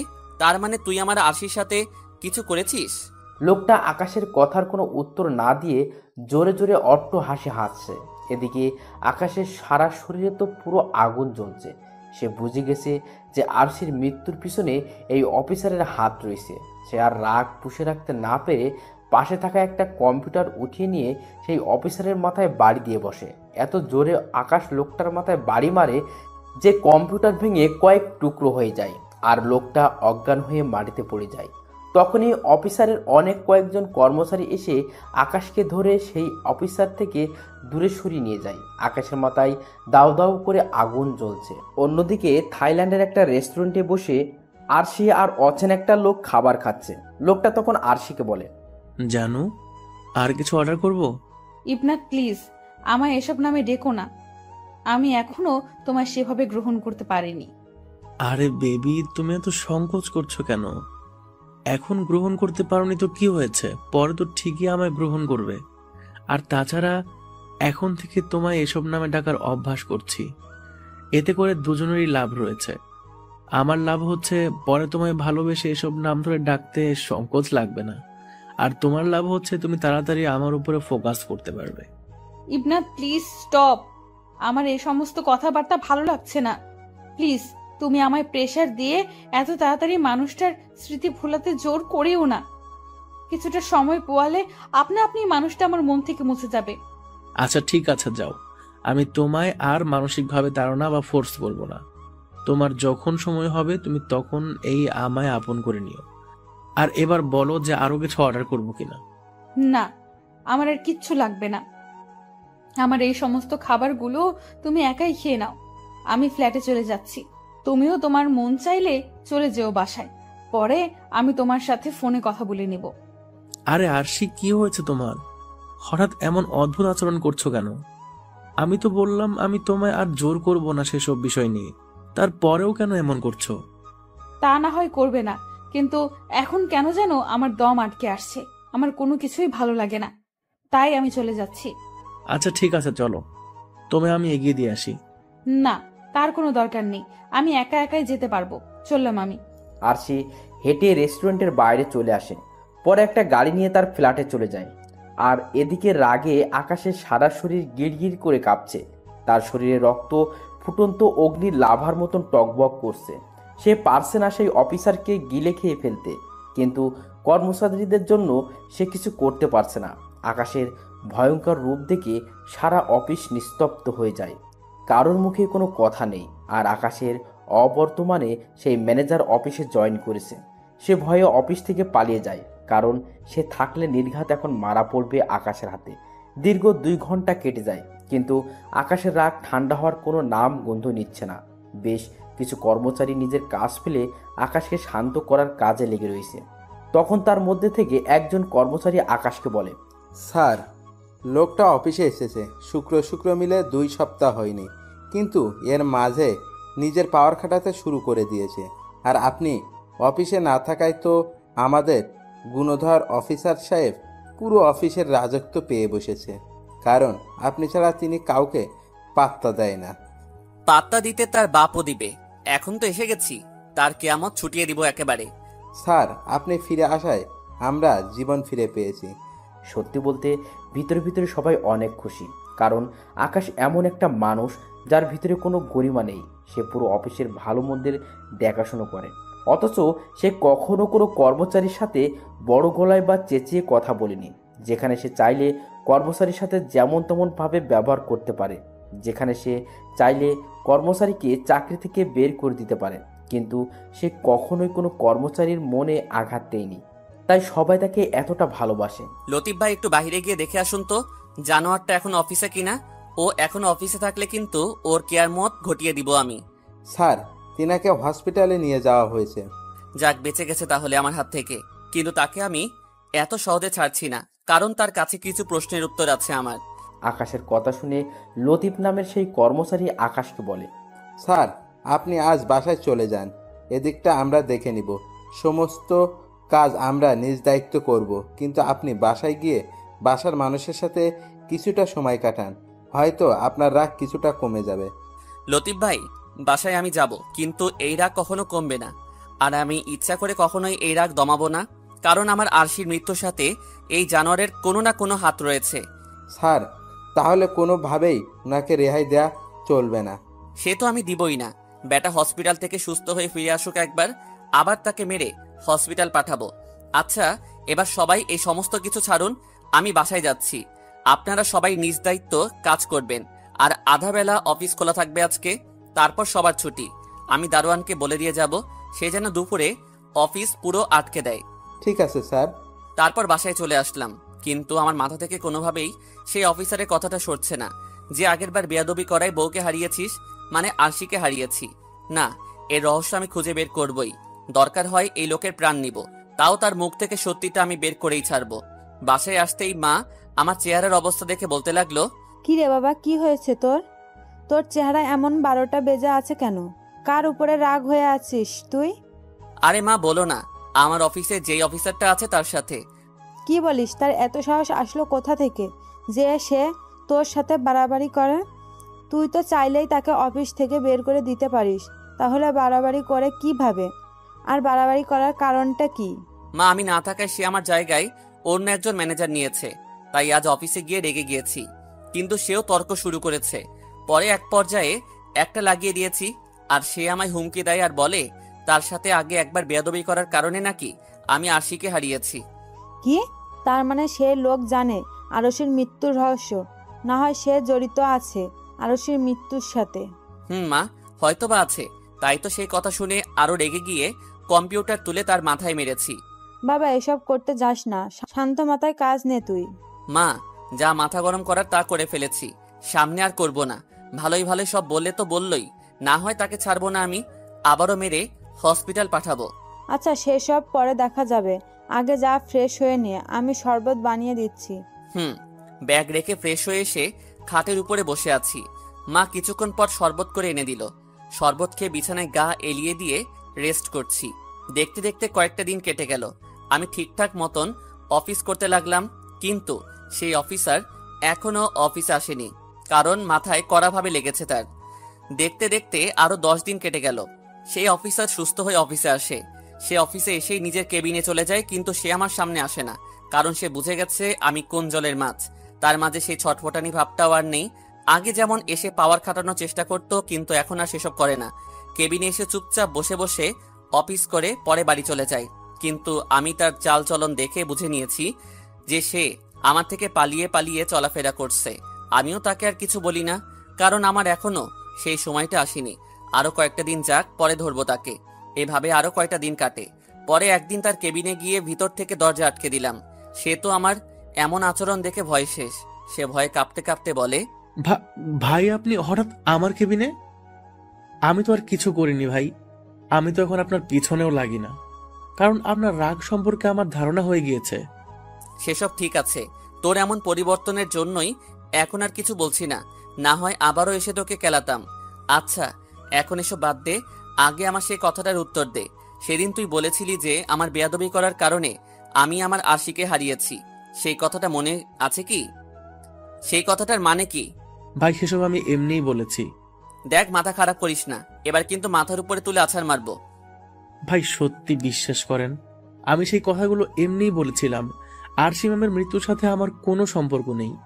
আমি সেদিন আপনার সামনে হিরো সাজার জন্য সেই কথাগুলো বলেছিলাম। তাছাড়া এসবে আমার কোনো হাতও নেই। আর আমি খামোখা আরশি ম্যামকে কেন মারতে যাব? তিনি আমার কি ক্ষতি করেছেন? ভাই বিশ্বাস করেন, সত্যি বলছি ভাই, আমি সেসব কিছুই করিনি। জাস্ট আপনার সামনে পার্ট নেওয়ার জন্য আরশি ম্যামের মৃত্যুর বিষয়টা থেকে ফায়দা লুটেছি। ভেবেছি সেসব বললে আপনাকে আঘাত করা যাবে। সত্যি বলছিস তো তুই এসব কথা? ভাই সত্যি বলছি। ঠিক আছে, যা বেঁচে গেলি, কিন্তু মনে রাখিস আরশির মৃত্যুর রহস্য আমি বের করবই। আরশির মৃত্যুর সাথে যদি কেউ জড়িত থাকে তাহলে কিন্তু তার কিয়ামত আমি রটিয়ে দিব। সাবধানে থাকিস কিন্তু। ভাই সেসব কিছুর সাথে যদি আমার কিছুটা হলেও সম্পর্ক থাকে তাহলে আপনি আমার বিচার করেন। মানুষটার কেবিন থেকে চলে আসলাম। ভিতরটা কেমন যেন হাই হতাশ করছে, কারণ এতদিন একটা আশা ছিল যে এই মানুষটা থেকে আরশির মৃত্যুর রহস্য খুঁজে পাবো, কিন্তু এখন দেখি এই মানুষটাও কিছু জানেন না। তবে আমি হাল ছাড়বো না, আমি আরশির মৃত্যুর রহস্য খুঁজে বের করবই। এইভাবেই দীর্ঘ 11টা মাস কেটে গেল, কিন্তু আমি আরশির মৃত্যুর রহস্য খুঁজে বের করতে পারলাম না। এখন এসে নিজেকেই তুচ্ছ মনে হচ্ছে যে আমি মানুষটার মৃত্যুর রহস্য খুঁজে বের করতে পারলাম না। নিজেকে নিজের কাছেই অযোগ্য বলে মনে হচ্ছে। দেয়ালের সাথে পিঠ ঠেকিয়ে মুখ চেপে কান্না করছি মানুষটার জন্য। অবশ্য এই জিনিসটা আজ প্রথম নয়। রোজ রাতেই মানুষটার জন্য চোখের পানি ছেড়ে কান্না করি। একাকিত্ব সময়টাতে মানুষটার কথা চিন্তা করে কাটিয়ে দেই, কিন্তু মানুষটা আজ আমার কাছে নেই। মানুষটার চিন্তায় চিন্তায় এক প্রকারের মানসিক প্রতিবন্ধী হয়ে গিয়েছি আমি। উপরে দেখলে সবাই আমায় ঠিকঠাক দেখতে পাই, কিন্তু ভিতর থেকে পুরোপুরি তার উল্টো। আমি হেরে গেলাম নিজের কাছেই। আজ ভাঙাচোরা মনে আরো বেশি আঘাত লেগেছে, কারণ আজ আর মন সায় দিচ্ছে না। আজ আর মন বলছে না যে মানুষটার মৃত্যুর রহস্য আমি আর খুঁজে বের করতে পারবো। পুরোপুরি নীরব হয়ে গেলাম আমি। ইচ্ছে করছে নিজেকে উপরওয়ালার হাতে সঁপে দেই। হে খোদা, তুমি আমায় নিয়ে যাও, আমার যে আর এত কষ্ট সহ্য হয় না। সেদিনের পর থেকে আকাশ নিজেকে চার দেওয়ালের মাঝে বন্দি করে ফেলে। মানুষটা কষ্টের পাহাড় বুকে নিয়ে যন্ত্রণায় কাতরাচ্ছে, আর অপরদিকে আরশি ইবনাতের সাথে পুরোপুরি মিশে গিয়েছে। তার মাঝে এখন আর আকাশের কোনো অস্তিত্বই অবশিষ্ট নেই। সে আর ইবানাত নদীর পাড়ে বসে আছে। আরশি ইবানাতের কাঁধে মাথা রেখে শুয়ে আছে। দুজনে মিলে প্ল্যান করছে কি করে তারা লাইফে আগাবে। তখনই আরশি ইবানাতকে বলে, না চলো আমরা দেশে ফিরে যাই, তারপর না হয় আমরা বিয়ে করে নেব, তারপর দুজন মিলে ছোট্ট একটা সংসার শুরু করব। সে তো যাবই, কিন্তু সেই মানুষটা এসে যদি তোমার সামনে দাঁড়ায় আবার, তখন তুমি কি করবে? কি আর করব, পা থেকে জুতো খুলে তার মুখে মেরে দিব, কারণ তার মতন ছোট লোক আমার ভালোবাসার যোগ্য না। সো তুমি টেনশন নিও না, আমি তোমাকেই বিয়ে করব।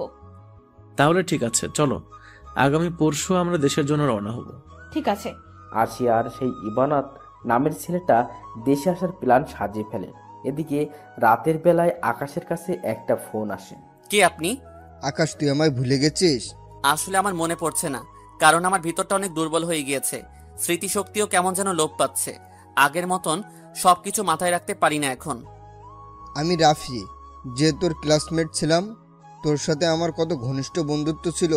তোর বিয়েতেও তো এসেছিলাম, কিন্তু তোর বিয়েতে দ্বিতীয় দিন আর আমার জব হয়ে যায়, তাই তোর বিয়ে সম্পূর্ণ না করেই চলে আসি।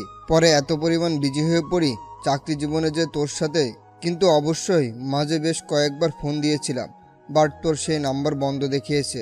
কিন্তু আজ একজন থেকে ইমার্জেন্সিভাবে তোর নাম্বার নিলাম। ও দোস্ত, কেমন আছিস? ভালো রে, তুই কেমন আছিস? অবশ্যই তোর কথাবার্তায় বোঝা যাচ্ছে তুই কেমন আছিস। বুঝেই তো নিয়েছিস।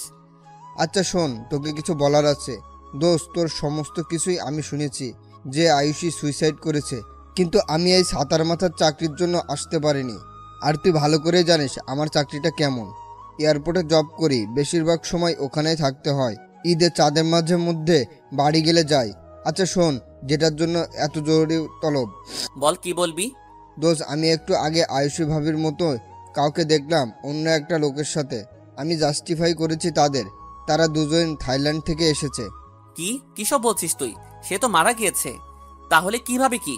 হ্যাঁ রে ভাই, বিশ্বাস কর, একদম আয়ুষী ভাবির মতোই দেখতে। আর আমার চোখ কখনো কেউ ফাঁকি দিতে পারেনি। তাছাড়া মানুষটাকে তো আমি কম দিন ধরে চিনি না। তোর সাথে রিলেশন থাকা অবস্থাকালীন সময় থেকে মানুষটাকে আমি চিনি। সো মানুষটাকে চিনতে আমার ভুল হওয়ার কথা না। আরিফ, আমার তো বিশ্বাস হচ্ছে না এসব কথা, কারণ সে মরে গিয়ে ফিরে আসবে কি করে? তার লাশ তো পুলিশ শনাক্ত করেছে। তাহলে সে কিভাবে থাইল্যান্ড থেকে আসবে, তাও আবার একটা লোকের সাথে? আকাশ, তোর বিশ্বাস হচ্ছে না তো দাঁড়া, আমি পিক দিচ্ছি। তোর এই নাম্বারে ইমো বা হোয়াটসঅ্যাপ চালু আছে? হোয়াটসঅ্যাপ আছে। ঠিক আছে, আমি সিসিটিভি থেকে ফুটেজ নিয়ে কয়েকটা ছবি তুলে তোকে পাঠাচ্ছি। আচ্ছা, ফোন রেখে দিলাম। 10 মিনিট পর আরিফ 3টা ছবি হোয়াটসঅ্যাপে পাঠালো। কি করে সম্ভব এটা? মানুষটা তো মারা গিয়েছিল, তাহলে কি করে সে জীবিত হলো? তাহলে কি করে সে থাইল্যান্ডের ফ্লাইট করে দেশে এলো, তাও আবার অন্য একটা লোকের সাথে? মাথায় তো কিছুই কাজ করছে না। তখনই আবার আরিফ ফোন করে। দোস্ত, দেখলি তো ছবিগুলা? আর মানুষটা কি আমাদের ভাবি? সে আরশি, কিন্তু সে মরা থেকে জীবিত হলো কি করে? এটাই তো মাথায় আসছে না। দোস্ত, আমার মনে হয় কি এর পিছনে কোনো রহস্য আছে, যেটা তুই জানিস না। রহস্য তো অবশ্যই আছে, না হয় মরা মানুষ জীবিত হয় কি করে? তুই সমস্ত কিছুকে আবার একটু ভালো করে যাচাই করে দেখ। দোস্ত, আর ধন্যবাদ তোকে। আরে ধন্যবাদের প্রয়োজন নেই, বন্ধু মানেই তো উপকারে আসা। আচ্ছা রাখি রে এবার। তারপর আরিফের সাথে কথা শেষ করে ফোন রেখে দিলাম। মাথা পুরো ভো ভো করে ঘুরছে। কি করব বুঝে উঠতে পারছি না। না, কিছু একটা তো করতে হবে। তাড়াতাড়ি ফোনটা হাতে নিয়ে আরশির মাকে ফোন দিলাম। হ্যাঁ বাবা, বলো। আম্মু, আপনার সাথে একটা কথা ছিল। কি কথা বাবা? শোনেন, হঠাৎই যদি আপনার সাথে কোনো ধরনের কোনো অপ্রত্যাশিত ঘটনা ঘটে তাহলে সবার আগে আমাকে ইনফর্ম করবেন। বাবা এই কথার মানেটা কি বুঝলাম না। মানেটা হলো আরশি মরে নাই, সে এখনো জীবিত। কি কি সমস্ত কথাবার্তা বলছো তুমি? পাগল হয়ে গেলে নাকি বাবা? যার লাশ মাটিতে শুইয়ে দিয়ে এসেছি আজ থেকে বছর খানেক আগে, সে কি করে আবার পুনরায় জীবিত হবে? আম্মু, সেটা হয়তো অন্য কারোর লাশ ছিল, তবে এটাই সত্যি, সে এখনো জীবিত। সে আজকে থাইল্যান্ডের একটা ফ্লাইটে করে কারোর সাথে দেশে এসেছে। আর সেই খবর আমাকে দিয়েছে আমার এক বন্ধু, সে এয়ারপোর্টে কাজ করে। সে আমায় কয়েকটা ছবি সহ পাঠিয়েছে, যেখানে আশিকে অন্য একটা লোকের সাথে দেশে আসতে দেখা গেছে। বাবা সমস্ত কিছু তো আমার মাথার উপর দিয়ে যাচ্ছে। প্লিজ তুমি তাড়াতাড়ি একটু খবর লাগাও। লাগাচ্ছি, আপনি টেনশন করবেন না। আপনার থেকেও আমার বেশি প্রয়োজন এখন আপনার মেয়েকে, কারণ অনেক কিছু জানার আছে তার থেকে। বাবা আগে ওকে খুঁজে বের করো। জি। ফোন রেখে দিয়ে তাড়াতাড়ি তড়িঘড়ি করে রুম থেকে বেরিয়ে গেলাম, কিন্তু রুম থেকে বেরোতেই মা সামনে পড়লো। কিরে এত তাড়াহুড়োয় কোথায় যাচ্ছিস? তোমার কাছে যাচ্ছিলাম। হঠাৎ এত তড়িগড়ি করে কেন? আর কি হয়েছে? কোনো কিছু লাগবে নাকি? না মা, কিছু বলার আছে। বল। মাকে সমস্ত কথা খুলে বললাম। আম্মু সাথে সাথে মাথায় হাত দিয়ে বসলো, আর ছবিগুলোও দেখালাম। বাবা এখন কি করবি? এত বড় চক্রান্ত কিভাবে? কি আর করব, খুঁজে বের করে প্রশ্নের উত্তর চাইবো আর তাকে ফিরিয়ে নিব। কিন্তু সে তো অন্য পুরুষের সাথে, হয়তোবা সে সেই মানুষের বিয়ে করে নিয়েছে। মায়ের কথা শুনে কলিজায় মোচড় দিয়ে উঠল। মা, সে সব আরশিকে পেলেই বলতে পারবো। তুমি শুধু একটু দোয়া করো, আমি যেন আমার আরশিকে ফিরে পাই। বাবা দোয়া সব সময়ই করি, তাছাড়া তোর এই কষ্ট আর নীরবে চোখের পানি ফেলা আমার আর সহ্য হয় না। নীরবে তোর সেই ফেলা চোখের পানি কারোর চোখে না পড়লেও আমার চোখে পড়ে। ইনশাল্লাহ তুই বৌমাকে ফিরে পাবি। মায়ের সাথে কথা বলে বাসা থেকে বেরিয়ে গেলাম। সব জায়গায় আরশির খোঁজ লাগিয়ে দিয়েছি। আরশির যত বন্ধু বান্ধবের সাথে আমার পরিচয় ছিল সবাইকে ওর বিষয়ে জানিয়েছি, বিশেষ করে তার আত্মীয় স্বজনদেরও। মোট কথা যাদের আমি চিনি তাদের সবাইকেই ইনফর্ম করা শেষ। বাসা থেকে বের হয়ে আমার পরিচিত অনেক জায়গায় আরশির খোঁজ করলাম। এয়ারপোর্টের আশেপাশে আরশির ছবি দেখে অনেক গাড়িওয়ালাকেও জিজ্ঞেস করেছি, কিন্তু কেউ এই কিছু জানে না। রাতে ক্লান্ত হয়ে বাসায় ফিরে এলাম। সারা শরীর দুর্বল হয়ে আছে আমার, চোখের কোণে ফোঁটা ফোঁটা পানি জমতে শুরু করছে। আরশির জন্য বিশাল একটা ভয় হচ্ছে, কারণ মায়ের কথা মতন যদি আরশি অন্যের জীবনে পা দিয়ে বসে, কান্নার মাত্রাটা আরো বেড়ে গেল। চোখের কিছুটা নোনা পানি বেয়ে বেয়ে ঠোঁটের পাশে এসে থেমেছে। চোখের জল কি পরিমাণ নোনা হতে পারে সেটা এই প্রথম উপলব্ধি করতে পারলাম। অধিক পরিমাণে নোনা লাগছে চোখের পানিগুলো। হয়তো কষ্টের পরিমাণ বেশি হলে চোখের পানির নোনা ভাবটাও একটু মাত্রাধিক হয়। তখনই ফোনটা বেজে ওঠে। অফিসের একজন কর্মচারী ফোন দিয়েছে আমায়। স্যার, কিছু কথা জানানোর ছিল আপনাকে। কি কথা? স্যার, জানি না আপনি কি কারণে কয়েকদিন ধরে অফিসে আসছেন না, তবে আপনি যেদিন থেকে অফিসে আসছেন না সেদিন থেকে সেই অফিসারও অফিসে আসছে না। আমরা সকল কর্মচারী কাজের আগামাথা কিছুই বুঝে উঠতে পারছি না। কাজের সমস্ত ধারাবাহিকতা হারিয়ে ফেলেছি আমরা, কারণ আপনারা আমাদের নির্দিষ্ট পরিমাণ কাজ দিতেন আর আমরা সেগুলো করতাম, কিন্তু যা আপনারা না থাকায় করতে পারছি না। ঠিক আছে, আমি কাল সকালে অফিসে আসবো। ঠিক আছে স্যার। পরের দিন সকালে উঠে অফিসে চলে গেলাম। অফিসে গিয়ে সবাইকে কাজ বুঝিয়ে দিয়েছি। পরে এসে কেবিনে বসে আছি। প্রায় দুপুর হয়ে এসেছে। সকলকে কাজ বুঝিয়ে দিতে দিতে কেবিনে এসে বসে বসে ভাবছি সেই স্যারের কথা। হঠাৎ সে কোনো বলা কওয়া ছাড়া অফিসে আসছে না কেন? না, একটু ফোন লাগিয়ে দেখি। তিনার নাম্বার বের করে ফোন দিলাম, কিন্তু সে ফোন রিসিভ করলো না। একে একে অনেক কয়বার ফোন দিয়েছি, সে রিসিভই করেনি। এবার বিরক্তি কাজ করছে মানুষটার উপরে। ধুর বেটা, আসলে আসবি, না আসলে নাই, তোর চাকরি আমি খেয়ে দিব। তারপর দারোয়ানকে ডাক দিয়ে রেস্টুরেন্ট থেকে গিয়ে দুপুরে খাবার নিয়ে আসতে বললাম। একটু পর সে খাবার নিয়ে আসলো। স্যার, আপনার খাবার। আপনি খেয়েছেন? স্যার, এখনো খাওয়া হয়নি, খাবো। আচ্ছা, আপনি আপনার জন্যেও খাবার নিয়ে আসেন রেস্টুরেন্ট থেকে, আমার নাম বলে, আমি টাকা পে করে দিব। না স্যার, ওইসবের কোনো দরকার নেই। আরে আপনি সংকোচ করছেন কেন? আমি তো আপনাকে বললাম খাবার নিয়ে আসতে, নাকি? ঠিক আছে স্যার, যাচ্ছি। দারোয়ান চলে গেল। আমি খাবারগুলো নিয়ে বসে বসে পাইচারি করছি। খাবারগুলো খেতে ইচ্ছে করছে না, কারণ মনটা অন্য জায়গায়, তাই খাবারের চাহিদাটা মরে গিয়েছে। তাও জোর করে 2 লোকমা খেয়ে খাবারগুলো সেভাবে রেখে দিলাম। বিকেলবেলায় অফিস টাইম শেষ করে গাড়িতে উঠবো, তখনই আরশির এক কাজিন আমায় ফোন দেয়, যে কিনা রিহার ছোট বোন, নাম হচ্ছে তিন্নি। ভাইয়া আপনার সাথে একটা কথা ছিল। কি কথা? আরশির খোঁজ পেয়েছো? না ভাইয়া পাইনি, তবে অন্য একটা বিষয় জানানোর আছে আপনাকে। কি কথা বলো? ভাইয়া রিহা আপু আজকে রাতে একটা লোককে বিয়ে করতে চলেছে। সে তো বেশ ভালো খবর। ভাইয়া বেশ ভালো খবর না, খবরটা একদমই খারাপ। কারণ বাসার কেউই এই বিয়েতে রাজি নয়।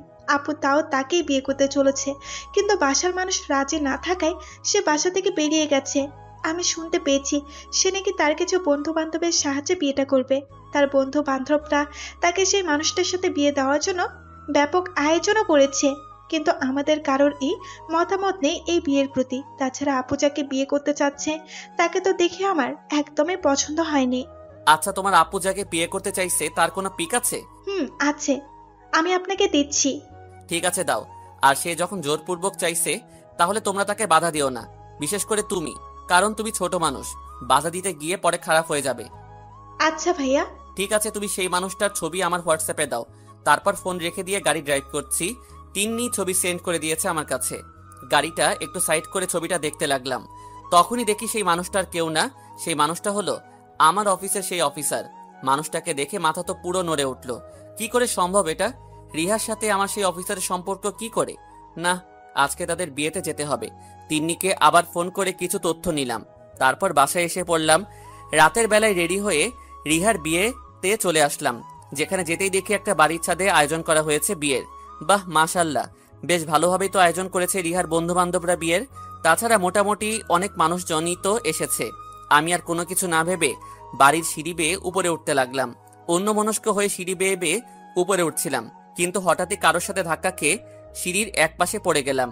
আর যার সাথে ধাক্কা খেয়েছি সে এসে আমার গায়ের উপরে পড়ল। আমি নিজেকে সামলে মানুষটার দিকে নজর ঘোরাতে দেখি আরশি আমার গায়ের উপরে। আরশিকে দেখে আমার চক্ষু কপালে উঠে গিয়েছে। সেও আমার দিকে চোখ পাকিয়ে তাকিয়ে আছে। আমি যেন আর নিজের মধ্যে নেই, ড্যাব ড্যাব করে আরশির দিকে তাকিয়ে আছি, কিন্তু সে আমার গায়ের উপর থেকে উঠে দাঁড়িয়ে গেল। এই যে চোখে দেখতে পান না নাকি? চোখ কি কপালে নিয়ে হাঁটেন? আরশি, তুমি এখানে কি করে? এই যে মিস্টার, আমি আগে আপনাকে প্রশ্ন করেছি, আপনি তার উত্তর না দিয়ে উল্টো আমায় প্রশ্ন কেন করছেন? আসলে সরি, আমি দেখতে পাইনি। কিন্তু তুমি এখানে কেন? সেটা আপনার না জানলেও চলবে। আর সামনের বার চোখ খুলে চলাফেরা করবেন, না হয় কিন্তু ধরে নিব যে ইচ্ছে করেই নোংরামি গুলো করেছেন আপনি। পরে কিন্তু ইচ্ছা মতন অপমান করে দেব একদম। আরশি আকাশকে এইসব বলে সেখান থেকে হাঁটা দিয়ে নিচে চলে গেল, কিন্তু আকাশ এখনো ঠায় সেখানে দাঁড়িয়ে আছে। তার মাথা দিয়ে কোনো কিছুই যেন ঢুকছে না। হঠাৎ করে তার খেয়াল হয় আরশি নিচে চলে গেছে, তাই সেও আরশির পিছনে পিছনে নিচে যায়। আর আরশি বলে চেঁচিয়ে ডাকতে থাকে, কিন্তু সে কোথাও আরশিকে দেখতে পায় না। না, যে করি হোক মেয়েটাকে আমার খুঁজে বের করতে হবে। আমি আজ সারা রাত এই বিয়েতে থাকবো। আশা করি অবশ্যই তার সাথে দেখা হবে আবার আমার। তারপর সিঁড়ি বেয়ে উপরে চলে এলাম। রিহার বন্ধু বান্ধবরা সবাই মিলে রিহার বিয়ে উপভোগ করছে। আমি ছাদের এক কোনায় কিছু চেয়ার রাখা ছিল অতিথিদের জন্য, সেখানে গিয়ে চুপচাপ বসে পড়লাম। আমার আশেপাশে আরো কয়েকজন বসে আছে, সবাই সবার মতন বিয়েটাকে উপভোগ করছে, কিন্তু আমার ভিতরে প্রবল গতিতে তুফান বইছে। কলিজার ভিতরে ভয়ঙ্করভাবে মোচড় দিচ্ছে। মনে হচ্ছে যেন এখনই দম আটকে মরে যাব। চোখের কোণেই অনিচ্ছা সত্ত্বেও ফোঁটা ফোঁটা পানি এসে জমতে শুরু করেছে। এক পর্যায়ে সেটা নহরে পরিণত হয়ে গেল। নিজেকে সামলানোর আপ্রাণ চেষ্টা করছি, কিন্তু কোনোভাবেই নিজেকে সামলাতে পারছি না। তাই দৌড়ে চেয়ার থেকে উঠে পাশেই একটা ওয়াশরুম ছিল, সেটাতে চলে গেলাম। কল ছেড়ে হাতে কোষ করে পানি নিয়ে ইচ্ছে মতন চোখ মুখে মারতে শুরু করলাম। যাক, এবার আর কেউ হয়তো বুঝবে না। চোখের পানিও বন্ধ হয়েছে মোটামুটি। হাত মুখ ধুয়ে ফ্রেশ হয়ে ওয়াশরুম থেকে বের হব, তখনই দেখি কেউ একজন ওয়াশরুমে ঢুকছে। মানুষটাকে দেখেই আমার কেমন যেন পরিচিত মনে হচ্ছে। হ্যাঁ, এই মানুষটাকে কোথাও আমি দেখেছি। তখনই মনে পড়ল আরিফের দেওয়া সেই ছবির কথা, যেই ছবি এই লোক আর আরশি থাইল্যান্ড থেকে আসার সময় সিসিটিভিতে ধারণ করা হয়েছিল। মানুষটাকে দেখে বুকের ভিতরে ভূমিকম্পের মতন কম্পন করে উঠল। তার মানে লোকটা সত্যি আরশির কিছু হয়, না হলে সেই ফ্লাইটে করে আসার পর থেকে আরশির আশেপাশে থাকে কেন লোকটাও আমাকে দেখে কেমন যেন চোখ বড় বড় করে তাকিয়ে আছে। আমি তাড়াতাড়ি ওয়াশরুম থেকে বেরিয়ে গেলাম। আবারও এসে সেই চেয়ারটাতে বসেছি যেখানে একটু আগে বসা ছিলাম। ভিতরটা যেন ক্ষত বিক্ষত হয়ে যাচ্ছে লোকটাকে দেখার পর থেকে। ইচ্ছে করছে ছাদ থেকে লাফিয়ে নিজের প্রাণটা দিয়ে দেই, কিন্তু না, আমি এমনটা করব না, কারণ আরশির কাছ থেকে আমার অনেক কিছুই জানার আছে। চেহারা মলিন করে চোখ বুজে চেয়ারের উপর বসে আছি, তখনই পিছন থেকে কেউ একজন এসে আমার কাঁধে হাত রাখে। আমি চোখ খুলে মানুষটার দিকে তাকাতেই দেখি আমার কলিগ রিহাকে, যে কিনা আরশির চাচাতো বোন, আর আজকে তারই বিয়ে। আকাশ, তুই এখানে কি করছিস? তোকে তো আমি দাওয়াতও করিনি। আর তুই আমার বিয়ের খবর পেলি কি করে? কেউ একজন থেকে পেয়েছি, তাই এসেছি তোর বিয়েতে। কেন, আমি কি আসতে পারবো না নাকি তোর বিয়েতে? না, তা পারবি না কেন? অবশ্যই তুই আসতে পারবি, কিন্তু আমার কথা হচ্ছে তুই কি এই বিয়েতে এসে কাউকে দেখেছিস? চোখ পাকিয়ে তাকিয়ে আছি রিহার দিকে, সেও আমার চোখের দিকে তাকিয়ে আছে। রিহার কথার কোনো উত্তর দেইনি আমি। সে আমার চোখের দিকে তাকিয়ে কিছু একটা বুঝতে পারলো, তাই সাথে সাথে সে আমার চোখ থেকে তার চোখ সরিয়ে ফেললো। অন্যদিকে নজর ঘুরিয়ে আবারও সেম প্রশ্নটা করে। আকাশ, তুই কি এই বিয়েতে অন্য কাউকে দেখেছিস? রিহা কি বলতে চাইছে তা কিন্তু শুরুতেই বুঝে গিয়েছি আমি। তোর একটা হাত দে তো রিহা। কেন, কি করবি? দে না। এই নে, ধর। রিহা আকাশের দিকে তার মেহেদি রাঙানো হাত এগিয়ে দেয়। তখনই আকাশ রিয়ার হাতটা ধরে তার বুকে রাখে আর বলে, কিছু অনুভব করছিস তুই? আকাশ রিয়ার হাত টেনে তার বুকে রাখার সেকেন্ড কয়েক ব্যবধানে রিয়ার টান দিয়ে আকাশের বুক থেকে তার হাত ছড়িয়ে নেয়। কারণ আর কিছুক্ষণ রাখলেই আকাশের ভিতর থেকে কলিজা, হৃৎপিণ্ড, ফুসফুস সমস্ত কিছুই বেরিয়ে তার হাতে চলে আসবে। আকাশের ভিতরে কি ভয়ঙ্কর রকমের তুফান বইছে সেটা তো তার বুকে হাত রেখে বুঝে গিয়েছে। আকাশ আবারও কাঁদতে শুরু করেছে। বেফাসভাবে আকাশের চোখে এক ফোঁটা পানি রিয়ার হাতের উপরে এসে পড়ে। তখনই রিয়া আবার বলে ওঠে, কলিজা, প্লিজ তুই এখান থেকে চলে যা। তোর দুটো পায়ে ধরি আমি। তোর মতো বন্ধু আমার লাইফে আর কোনোদিনও আসবে না। একটা সময় তোর সাথে আমার অনেক ভালো বন্ধুত্ব ছিল। একজনের কলিজা ছিলাম। এমন শক্ত বন্ধন ছিল আমাদের বন্ধুত্বের। হয়তো এখন নাই, কিন্তু তাও আমি তোকে সেই পুরনো কলিজার সম্পর্কের দোহাই দিয়ে বলছি, তুই প্লিজ চলে যা এখান থেকে। কারণ তুই সবটা সহ্য করতে পারবি না আকাশ। তোর দুটো পায়ে ধরি আকাশ, প্লিজ তুই চলে যা। রিহা, আমার জায়গায় তুই হলে চলে যেতে পারতি? তা না হয় পারতাম না, কিন্তু কলিজা তুই প্লিজ চলে যা এখান থেকে। আমি হয়তো তোর সাথে খারাপ আচরণ করেছি, কিন্তু তোর কষ্ট আর চোখের পানি কোনোদিনই আমার সহ্য হবে না। কারণ তোর কারণেই আমি দুনিয়ায় বেঁচে আছি। তোর শরীরের রক্ত দিয়েই আমার এই দেহ চলাচল করছে। আমি তো সেদিন এই রক্তের অভাবে মরে যেতাম, কিন্তু তুই আমার 3 ব্যাগ রক্ত দিয়ে বাঁচিয়েছিস। যেখানে মানুষ 1 ব্যাগ রক্ত দিলেই ভেঙে পড়ে, সেখানে তুই 3 ব্যাগ রক্ত দিয়েছিলি আমায়। প্লিজ কলিজা না, তুই আমার, চলে যা না এখান থেকে। রিহা, যদি কখনো উপকার করেছি মনে হয় তাহলে প্লিজ আমায় যেতে বলিস না। আমি তোর সম্পূর্ণ বিয়েতে থাকবো। আকাশের উল্টো দোহাই শুনে রিয়ার মুখে তালা লেগে যায়। সে আর কোনো কথা না বলে চুপচাপ সেখান থেকে চলে যায়। আর আকাশ চুপচাপ চোখের পানি মুছে চেয়ারের উপরে বসে আছে। অনেকটা সময় ধরে বসে আছি। বসে থাকতে থাকতে বিরক্ত লাগছে, কিন্তু আরশির দেখা আর পেলাম না। তবে আমি জানি সে এই বিয়ে বাড়িতে অবশ্যই থাকবে। না, একটু গিয়ে বাহির থেকে ঘুরে আসি। বাহির থেকে কিছুটা সময় ঘোরাঘুরি করে আবার পরে আসবো দরকার হয়। যেই ভাবা সেই কাজ। সিঁড়ি বেয়ে নিচে চলে এলাম। নিচে এসে একা একা পায়চারি করতে লাগলাম, কিন্তু ভিতরের অস্থিরতা কোনোভাবেই কমাতে পারছি না। না, আজকে স্মোক করব, দেখি তো পেইন কমে কিনা। রাস্তার পাশের একটা দোকান থেকে অনেক কয়টা সিগারেট নিয়ে হাঁটতে হাঁটতে খেতে লাগলাম। প্রায় ঘন্টাখানিক বাহিরে ছিলাম, সব কয়টা সিগারেটও খেয়ে নিয়েছি, কিন্তু বুকের ভিতরের পেইন বরাবরের মতোই রয়েছে। দূর কচু হয় এসব ছাইপাস খেলে। বাহিরে থেকে এসব না খেয়ে বরং ছাদে চলে যাই। আবারও হাঁটতে হাঁটতে ছাদে চলে এলাম। ছাদে আসতে দেখি স্টেজের মধ্যে রিহা এবং আরশি বসে আছে, আর সেই লোকটাও আরশির পাশে বসে আছে। আরশির একদম গা ঘেঁষে বসে আছে সেই লোকটা। আরশি, রিহা এবং সেই লোকটা মিলে হাসাহাসি করছে।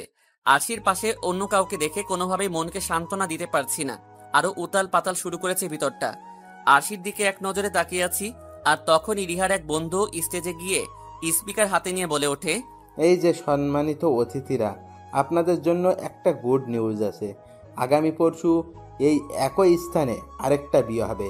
বিয়ে কোণে হচ্ছে রিহার চাচাতো বোন, আর বর হচ্ছে মিস্টার ইবনাত চৌধুরী। ইবনাত চৌধুরী দীর্ঘ তপস্যার পরে তিনি আরশিকে নিজের করে পেতে চলেছেন।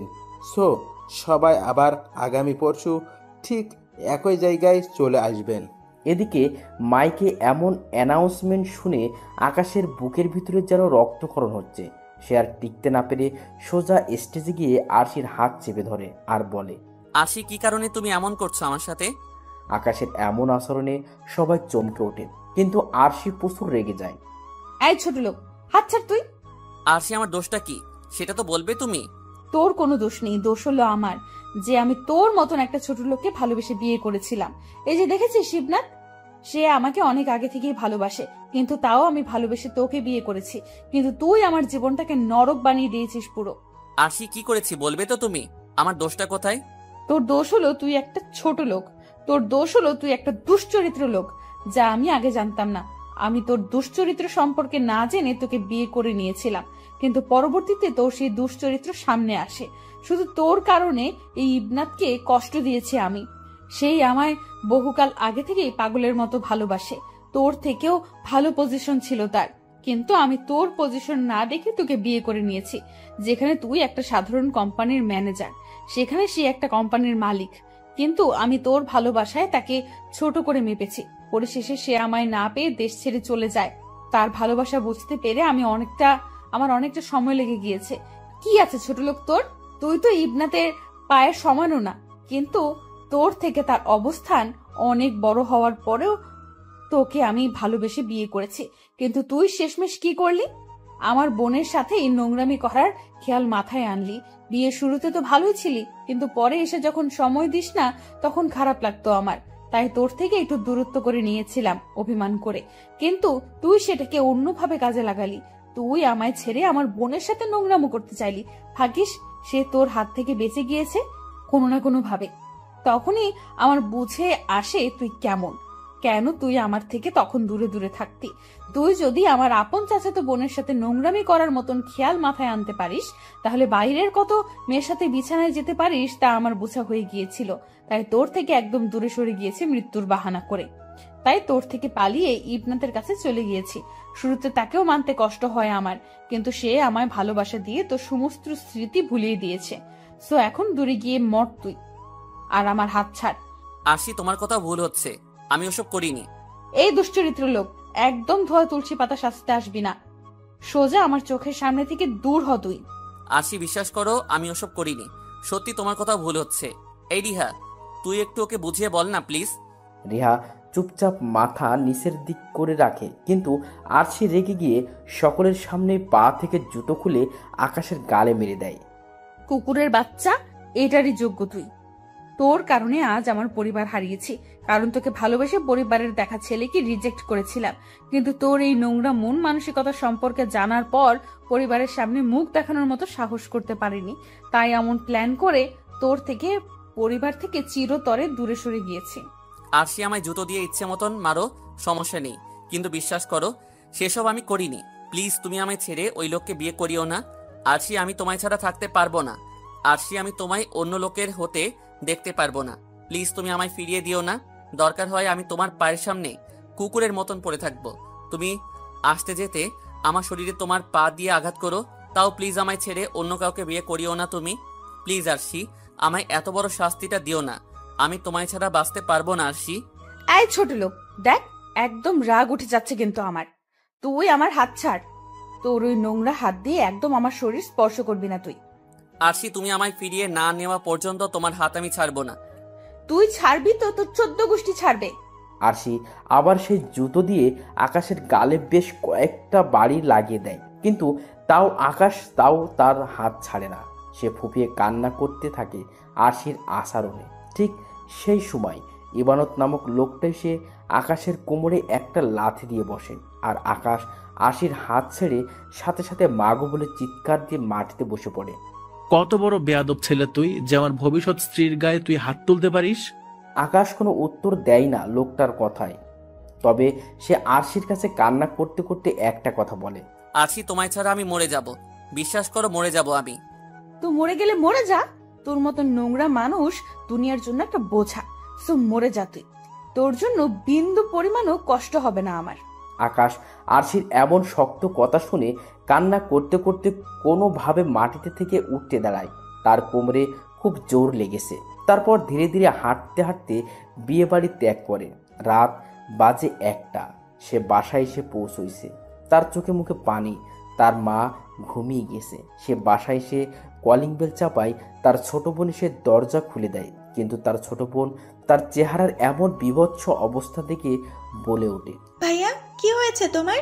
কিছু হয়নি রে বোন। তাহলে তোমার চোখ মুখ এমন দেখাচ্ছে কেন? আরে বাদ দে ওসব কথা, তুই আগে আমায় একটু রুমে দিয়ে আয়, আমার কোমরে অনেক ব্যথা করছে। আকাশের কথা মতন তার বোন তাকে রুমে দিয়ে আসে। মা কি করছে রে?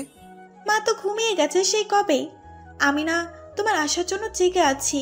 ও আচ্ছা, তোকে একটা কথা বলি। বলো। আমি যদি কোথাও হারিয়ে যাই তোর কি খুব কষ্ট হবে? আকাশের বোন এবার ভয় পেয়ে যায়। সে খপ করে আকাশকে জড়িয়ে ধরে কান্না করে দেয়। ও ভাইয়া বলো না কি হয়েছে তোমার? আমার ডাক এসে গেছে রে কলিজার বনু। ভাইয়া কিসের ডাক এসেছে? কে ডাকে তোমায়? আমি তো কারোর ডাক শব্দ শুনতে পাচ্ছি না। আরে সেসব তুই বুঝবি না। আচ্ছা যা গিয়ে ঘুমিয়ে পড়। ভাইয়া আমার খুব ভয় করছে। আরে টেনশন করিস না ভাইয়া, ঠিক আছি। যা, কাল সকালে কথা হবে। বেশ রাত হয়েছে, তুই গিয়ে ঘুমিয়ে পড়। আকাশের কথায় তার বোন চলে যায়। আকাশ জীবনের কঠিন সিদ্ধান্তটা নিয়ে নিয়েছে বহু আগেই। সে আস্তে আস্তেই কিছু একটা ভেবে নিয়েছে। অপরদিকে বিয়ে বাড়িতে খবর আসে রিয়ার সাথে যার বিয়ে হবার কথা ছিল সে পালিয়ে গেছে অন্য একটা মেয়ে নিয়ে। এমন খবর শুনে রিয়া পাগলের মতন কান্না করতে শুরু করে।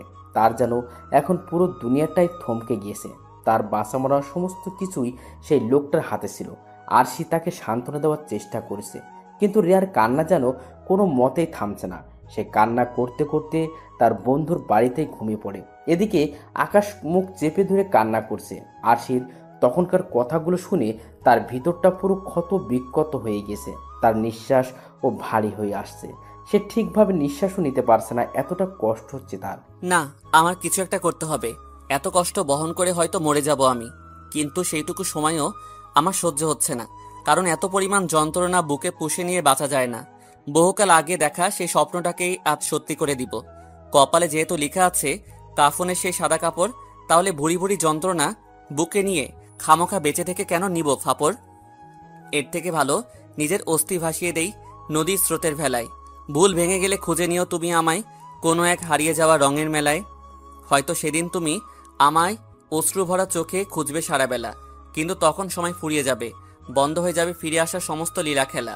অপরদিকে সকাল হয়ে গেছে। রিহা পাগলের মতন কান্না করতে করতে সেই যে ঘুমিয়ে গেছে, সেই ঘুমেই সকাল হয়ে গিয়েছে। হঠাৎ রিহার ফোনে রিহার ছোট বোন তিন্নি ফোন করে, কিন্তু রিহা ঘুম। তখনই আরশি ফোনটা রিহার কাছে এনে তাকে ডাক দেয়।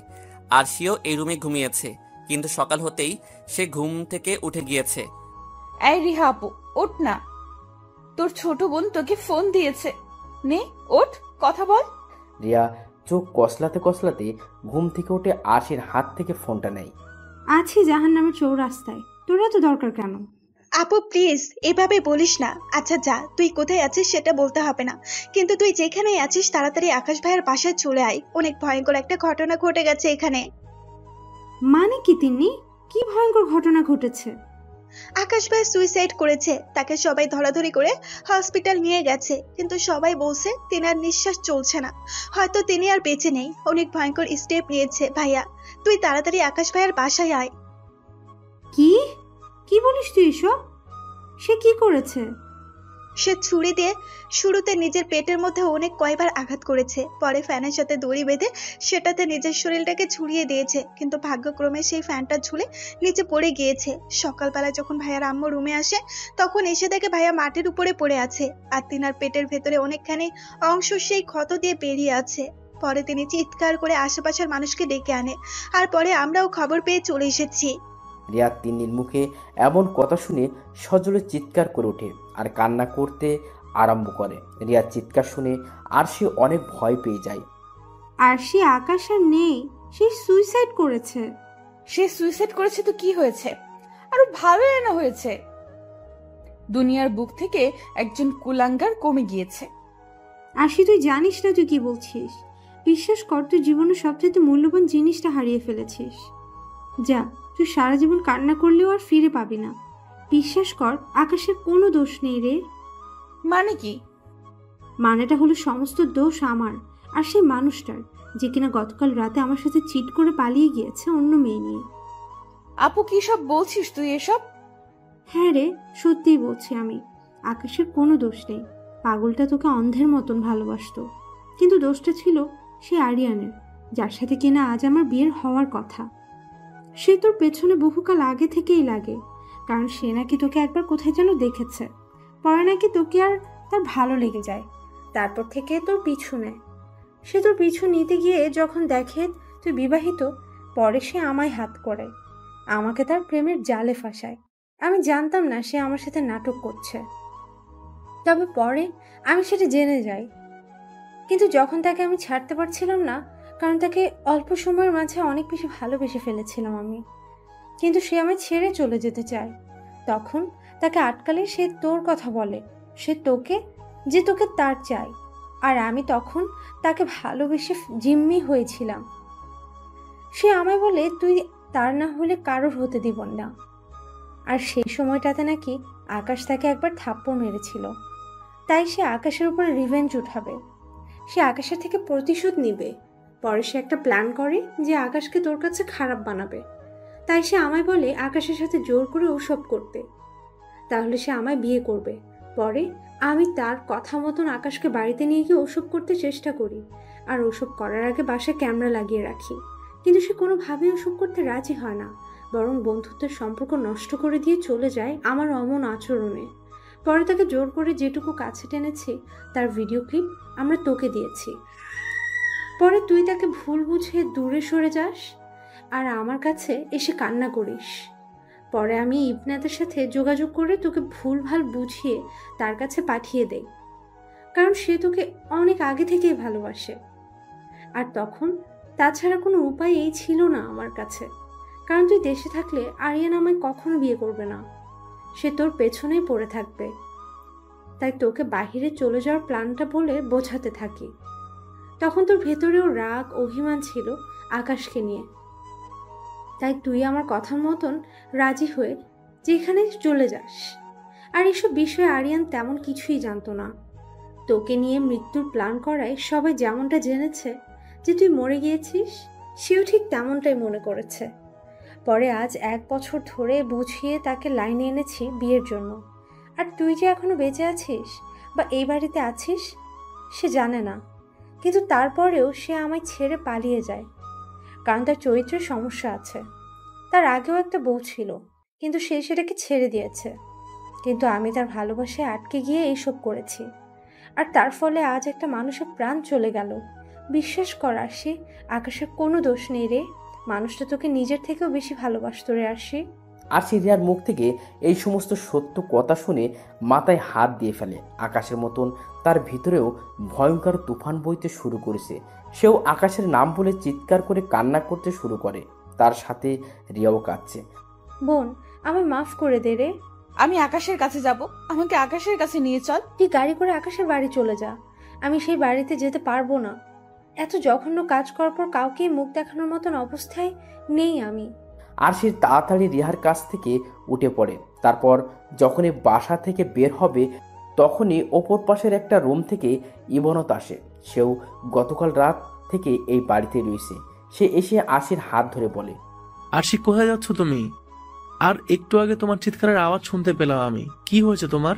তখনই আরশি ঠাস করে ইবানতের গালে থাপ্পড় মেরে দেয়। এই জানোয়ারের বাচ্চা, হাত ছাড়। তুই আমার কলিজার গায়ে কাল রাতে লাঠি মেরেছিস।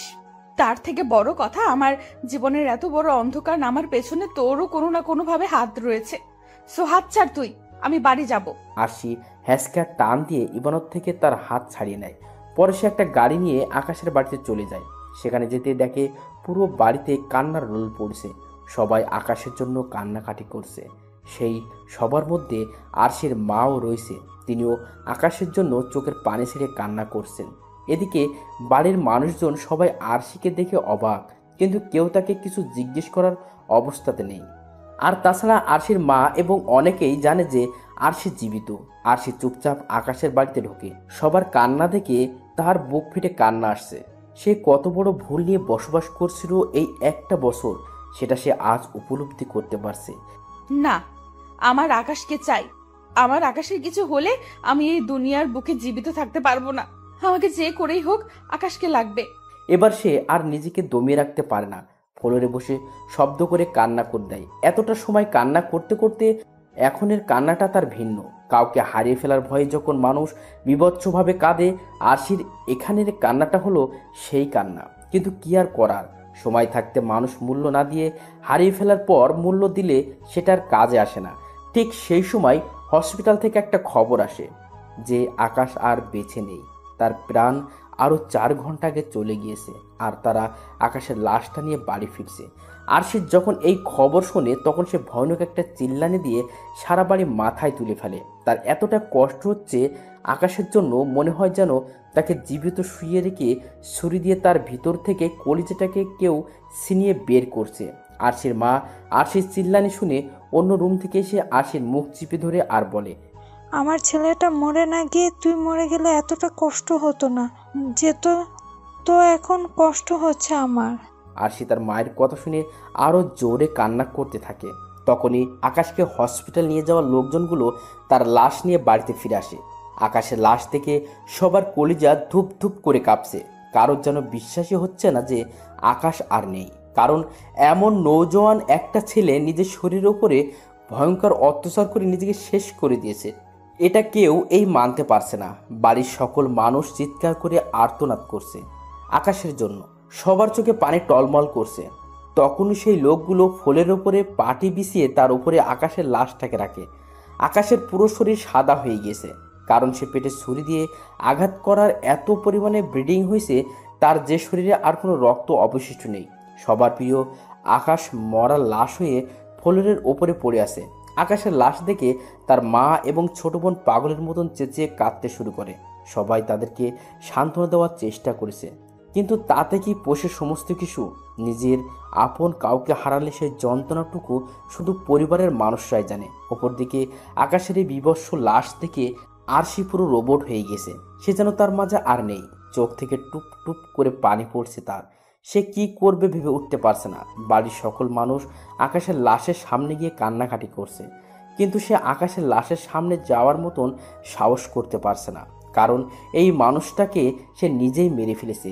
এই মানুষটাও দুনিয়ার বুকে নিজের স্বপ্নকে আঁকড়ে ধরে বাঁচতে চেয়েছিল, কিন্তু সে তাকে বাঁচতে দেয়নি। নিজের হাতেই খুন করেছে সে মানুষটাকে। সে একটু দূরে দাঁড়িয়ে দাঁড়িয়ে কান্না করছে। তখনই সেখানে পুলিশ আসে আকাশের লাশ পোস্টমর্টমের জন্য নিয়ে যাবে বলে, কিন্তু কেউ তাতে রাজি হয় না, কারণ তার লাশের অবস্থা এমনিতেই ভালো না। তাকে পোস্টমর্টম করালে আর দাফন করার অবস্থা থাকবে না সে।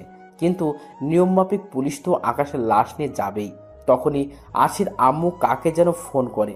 আরশির আম্মু কথা বলা শেষ করে ফোন রাখতেই সেই পুলিশ অফিসারের কাছে একটা ফোন আসে, যে কিনা আকাশের লাশ তদারকি করে নিয়ে যেতে এসেছে। তারা সেই ফোনটা পেয়ে আকাশের লাশ না নিয়ে সেখান থেকে চলে যায়। আরশির আম্মু একদম গোড়া মতন ফোন দিয়েছে। এদিকে সবাই আকাশের লাশের পাশে বসে কান্না করতে ব্যস্ত, বিশেষ করে আকাশের আম্মু, কারণ তার ছেলের এমন ভয়ানক মৃত্যু তিনি মেনে নিতে পারছেন না। এদিকে আরশিও দাঁড়িয়ে দাঁড়িয়ে কান্না করছে। ঠিক তখনই আকাশের ছোট বোন কান্না করতে করতে এসে আরশির হাতে একটা ভাঁজ করা সাদা কাগজ ধরিয়ে দেয় আর বলে, সকালবেলায় টেবিলের উপরে এই কাগজটা রাখা ছিল, আর সেটার পাশে ছোট্ট করে আলাদা আরও একটা কাগজ ছিল, যার মাঝে লেখা ছিল এই কাগজটা যেন তোমার হাতে বুঝিয়ে দেওয়া হয়। আমি সেই ছোট্ট কাগজটা ফেলে দিয়েছি, আর তোমার কাছে পৌঁছে দেওয়া জিনিসটাই তোমার হাতে তুলে দিয়েছি।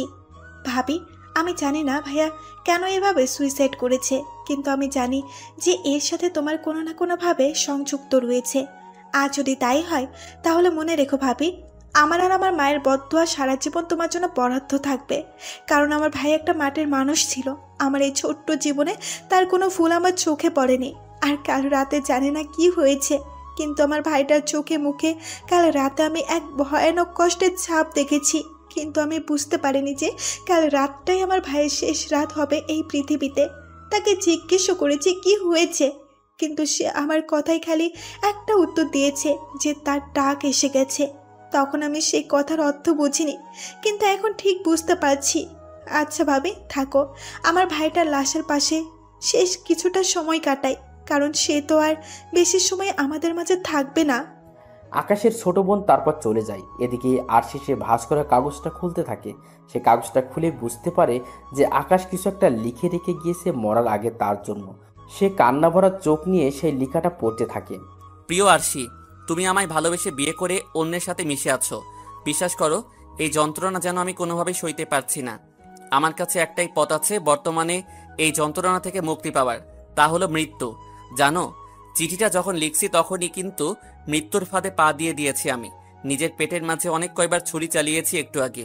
তুমি চিঠি পড়তে পড়তে যখন নিচে যাবে তখন তার প্রমাণ পেয়ে যাবে তুমি, কারণ সেখানে আমার শরীরে রক্ত দিয়ে ছোট করে তোমার নামটা লিখেছি আমি।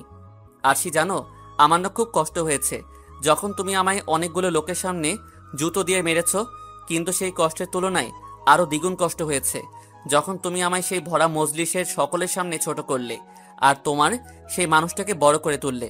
আরশি, কেন তুমি এমনটা করলে? ভালোই তো বেসেছিলাম তোমায় আমি, তাও কেন আমায় তুমি এভাবে মৃত্যুর মুখে ঠেলে দিলে? আমি তো কোনো দোষ করিনি আরশি। তোমার সেই বোন রিহাই তো আমার সাথে জোর খাটিয়ে ওসব করতে চেয়েছে, কিন্তু আমি তো সেসব কিছুই করিনি আর করতেও দেইনি। তাও কেন তুমি সেই এতগুলো মানুষের সামনে আমায় অপমান করলে আরশি? জানো, আমি জুতোর বাড়ি খেয়েও সহ্য করেছিলাম, কারণ তোমায় আমি ভালোবাসি।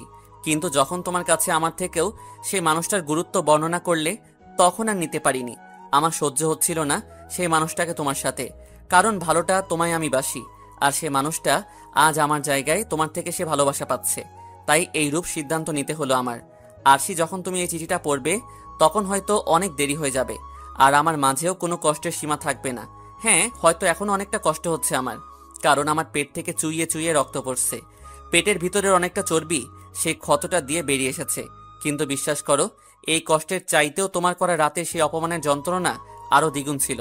তবে আফসোস নেই, একটু পরে মৃত্যুর ফাঁদ নিজের গলায় এঁটে দিব আমি। তারপর আমার জীবন থেকে চিরকালের জন্য কষ্টের সমস্ত ছিটেফোঁটা মুছে যাবে। তবে তোমাকে শেষ আরেকটা কথা জানিয়ে যাই, তুমি আমায় সেই বিয়ে বাড়ির সমস্ত লোকজনের সামনে ছোট করেছো যে আমি সামান্য একটা কোম্পানির ম্যানেজার, আর তোমার সেই ইবনাত একটা কোম্পানির মালিক। কিন্তু তোমার বলা সেই কথাগুলো সত্যি নয়। তুমি ভেবো না যে আমি তোমায় ছোট করছি, কিন্তু কিছু সত্যি তোমারও জানা উচিত। আমিও তোমার সেই ইবনাত থেকে কোনো দিকে কম নই। আমি যে কোম্পানিতে জব করি সেই কোম্পানিটা পুরো আমার, আর সারা দেশে এই কোম্পানির অনেক কয়টা শাখা প্রশাখা রয়েছে। সেই সকল কিছুর মালিকই হচ্ছি আমি। আমার অফিসের আসল বস বাইরে থাকে, সেটা পুরোটাই মিথ্যে, কারণ আমি স্বয়ং উপস্থিত থেকে দেখতে চেয়েছিলাম কে কেমন কাজ করে। তাই এই সমস্ত কিছু লুকিয়ে রেখেছিলাম আমি, আর এই সমস্ত কিছুর জন্যই তোমাকে ভালোবেসে সময় দিতে পারতাম না আমি। কারণ একটা কোম্পানি চালানো দু চারটে কথা নয়, কিন্তু তুমি সেই জিনিসটাকে ভেবে নিয়েছো যে আমি পরনারীর সাথে মেলামেশায় ব্যস্ত। আরশি, তুমি ভুল ভেবেছো। যাক, সেসব কথা বলে আর লাভ নেই। আমার কপালে এমনটাই ছিল, তাই আমি এমন মৃত্যুর স্টেপস নিয়েছি। এবার তোমার পথের কাঁটা সরে গিয়েছে। সুখে শান্তিতে সংসার করো সেই মানুষটাকে নিয়ে। আমি তোমাদের সুখের জন্য আমার অর্ধেকটা সম্পত্তি তোমার নামে করে দিয়েছি, আর বাকি অর্ধেকটা আমার মা বোনের নামে। তোমার ভাগের সম্পত্তির কাগজের দলিল আমার বালিশের নিচে রাখা রয়েছে। প্রিয়তমা, আমার মতন হতভাগাকে মাফ করে দিও। তোমাকে আজাদ করে দিয়ে এই পৃথিবী ছেড়ে চোরের মতন পালিয়ে যাচ্ছি। ভালো থেকো প্রিয় আরশি। ইতি, তোমার সেই অপমান অপদস্থ হওয়া ভালোবাসার কাঙাল। ভালোবাসি। তারপর আর কিছু লেখা নেই। আরশি আকাশের এই চিঠিটা পড়ে পাগলের মতন কাঁদতে শুরু করে। নিজেকে সে কোনোভাবেই সামলে রাখতে পারছে না। আকাশের লেখাগুলো পড়ার পর থেকে সে কান্না করতে করতে এক দৌড়ে আকাশের লাশের কাছে চলে যায়। তারপর সে আকাশের লাশকে জড়িয়ে ধরে চিৎকার করে কান্না করতে থাকে আর বলতে থাকে, আমার যে করেই হোক আকাশকে লাগবে। আকাশ, ও আকাশ, কেন করলে তুমি এমনটা? আমি না হয় ভুল বুঝে তোমার থেকে দূরে সরে গিয়েছি, কিন্তু তুমি তো আমায় বুঝিয়ে বলতে পারতে। কেন করলে কলেজে তুমি এমনটা? আমি এখন কাকে নিয়ে বেঁচে থাকবো? ও আকাশ, আমার যে আর কেউ রইল না এই পৃথিবীতে। বিশ্বাস করো, সেই মানুষটার স্পর্শে কোনোদিনও আমি যাইনি। তুমি বাদে আমার শরীরে আর কোনো পুরুষ এই স্পর্শ করেনি। এই শরীরটার ভাগিদার শুধু তুমি ছিলে। আমি তোমার থেকে দূরে সরে গেলেও আমার সমস্ত ভালোবাসা মরেনি আকাশ। অনেকটা ভালোবাসা অবশিষ্ট ছিল তোমার জন্য। আকাশ, আমায় মাফ করে দিও প্লিজ। প্লিজ, তুমি আবার ফিরে এসো। আমি সত্যিই বুঝতে পারিনি যে তুমি আমার দেওয়া কষ্ট সহ্য করতে পারবে না। ও আকাশ, প্লিজ ফিরে এসো না। আরশি আকাশের লাশকে জড়িয়ে ধরে পাগলের মতন কান্নাকাটি করছে। একটা সময় কান্নাকাটি করতে করতে আকাশকে জড়িয়ে ধরা অবস্থাতে জ্ঞান হারিয়ে ফেলে। যখন তার জ্ঞান ফিরে আসে তখন সে দেখতে পায় আকাশের সাথে সংসার জীবনে সে যেই খাটে ঘুমাতো সে সেই খাটে শুয়ে আছে, কিন্তু তার আশেপাশে কেউ নেই। সে জ্ঞান ফিরতেই আবারও আকাশের জন্য পাগলের মতো কান্না করতে শুরু করে দেয়, কিন্তু আকাশ তো আর নেই। তাকে সেই বিকেলেই 3.5 হাত মাটির নিচে দাফন করে এসেছে তার আপন মানুষজনগুলো। সে কান্না করতে করতে রুম থেকে বেরিয়ে আসে। রাতের বাজে 9টা। পুরো বাড়িটা নীরব হয়ে আছে, কিন্তু সারা বাড়ি ভর্তি মানুষ, কিন্তু কেউ কোনো কথা বলছে না। সে বাইরে এসে জানতে পারে আকাশের লাশ দাফন করা হয়ে গেছে। সে এই কথা শুনে কান্না করতে করতে রুমের ভিতরে চলে যায়। সেখানে যে এতটা সময় সেন্সলেস হয়ে শুয়েছিল, তার কলিজাটা যেন ছিঁড়ে যাচ্ছে। মনে হচ্ছে যেন এখনই সেই দম আটকে মারা যাবে, এতটা কষ্ট হচ্ছে তার। তারপর সে রুমে এসে বালিশের নিচ থেকে সম্পত্তির কাগজটা নিয়ে নেয়। তারপর কান্না করতে করতে দৌড়ে ঘর থেকে বেরিয়ে যায়। তারপর সে রাতেই সম্পত্তিগুলো বিক্রি করে কয়েকজন কিলারকে সে হায়ার করে। জানোয়ারের বাচ্চা, তোকে আমি শান্তিতে বাঁচতে দিব না। আমার আকাশকে তুই আমার থেকে দূরে সরিয়েছিস। তুই মৃত্যুর অবধারিত, তুই মরবি এবার। তারপর সে কিলারগুলোকে টাকা দিয়ে আরিয়ানের পিছনে লাগিয়ে দেয়। এই লোককে খুঁজে বের করে ভয়ানক এক মৃত্যু দিবে তোমরা। এমন ভাবে এই লোককে মারবে তোমরা যাতে করে তার নাম ও নিশানাও না থাকে এই পৃথিবীর বুকে। তাকে মেরে তার শরীরের কয়েক শত টুকরো করে পানিতে ভাসিয়ে দেবে, আর তার শরীরের এক টুকরো গোস্ত এনে আমার কাছে দেবে, আমি কুকুরকে খাওয়াবো। সেই কিলারগুলো আরশির কথা মেনে তাকে খুঁজে খুঁজে বের করে কুপিয়ে হত্যা করে এবং তার পুরো শরীর 70 টুকরো করে, আর এই টুকরো এনে আরশিকে দেয়। সে আরিয়ানের শরীরের সেই এক টুকরো গোস্তকে নিয়ে কুকুরকে খাইয়ে দেয়। এভাবেই 18 ঘন্টা কেটে যায়। পরের দিন মাগরিবের সময় আরশি তার সেই বোনকে ফোন করে, যার সাথে আরিয়ানের বিয়ের কথা ছিল। রিহা আপু, আমি আরিয়ানকে মেরে ফেলেছি। কি? হ্যাঁ, আমি আরিয়ানকে মেরে ফেলেছি। তুই একটু আমার সাথে এসে দেখা কর। কোথায় আছিস তুই? আমি আছি একটা গোপন জায়গায়, তুই সেখানে চলে আয়। আমি তোর ফোনে ঠিকানা পাঠিয়ে দিচ্ছি। আরশির ঠিকানা পাঠিয়ে দেয়, আর রিয়া কিছু সময়ের মাঝে সেখানে চলে আসে। কি রে, এই নির্জন এলাকায় ডাকলি কেন? তোকে একটা জিনিস দেখানোর আছে। কি জিনিস? আগে চল, পরে দেখতে পাবি। আরশিকে রিয়াকে নিয়ে গিয়ে একটা রুমের মাঝে আটকে দেয়। তারপর সে রুমের চারপাশ কেরাসিন তেল ছিটাতে শুরু করে। তারপর বড় একটা কেরাসিন তেলের টাঙ্কি এবং 5 গজ দড়ি হাতে নিয়ে রুমের ভিতরে ঢুকে ভিতর থেকে দরজা লক করে দেয়। তারপর তেলের টাঙ্কিটা রেখে সোজা গিয়ে রিয়ার চুলের মুঠি শক্ত করে চেপে ধরে। তারপর তাকে টানতে টানতে জানালার গ্রিলের কাছে নিয়ে যায়।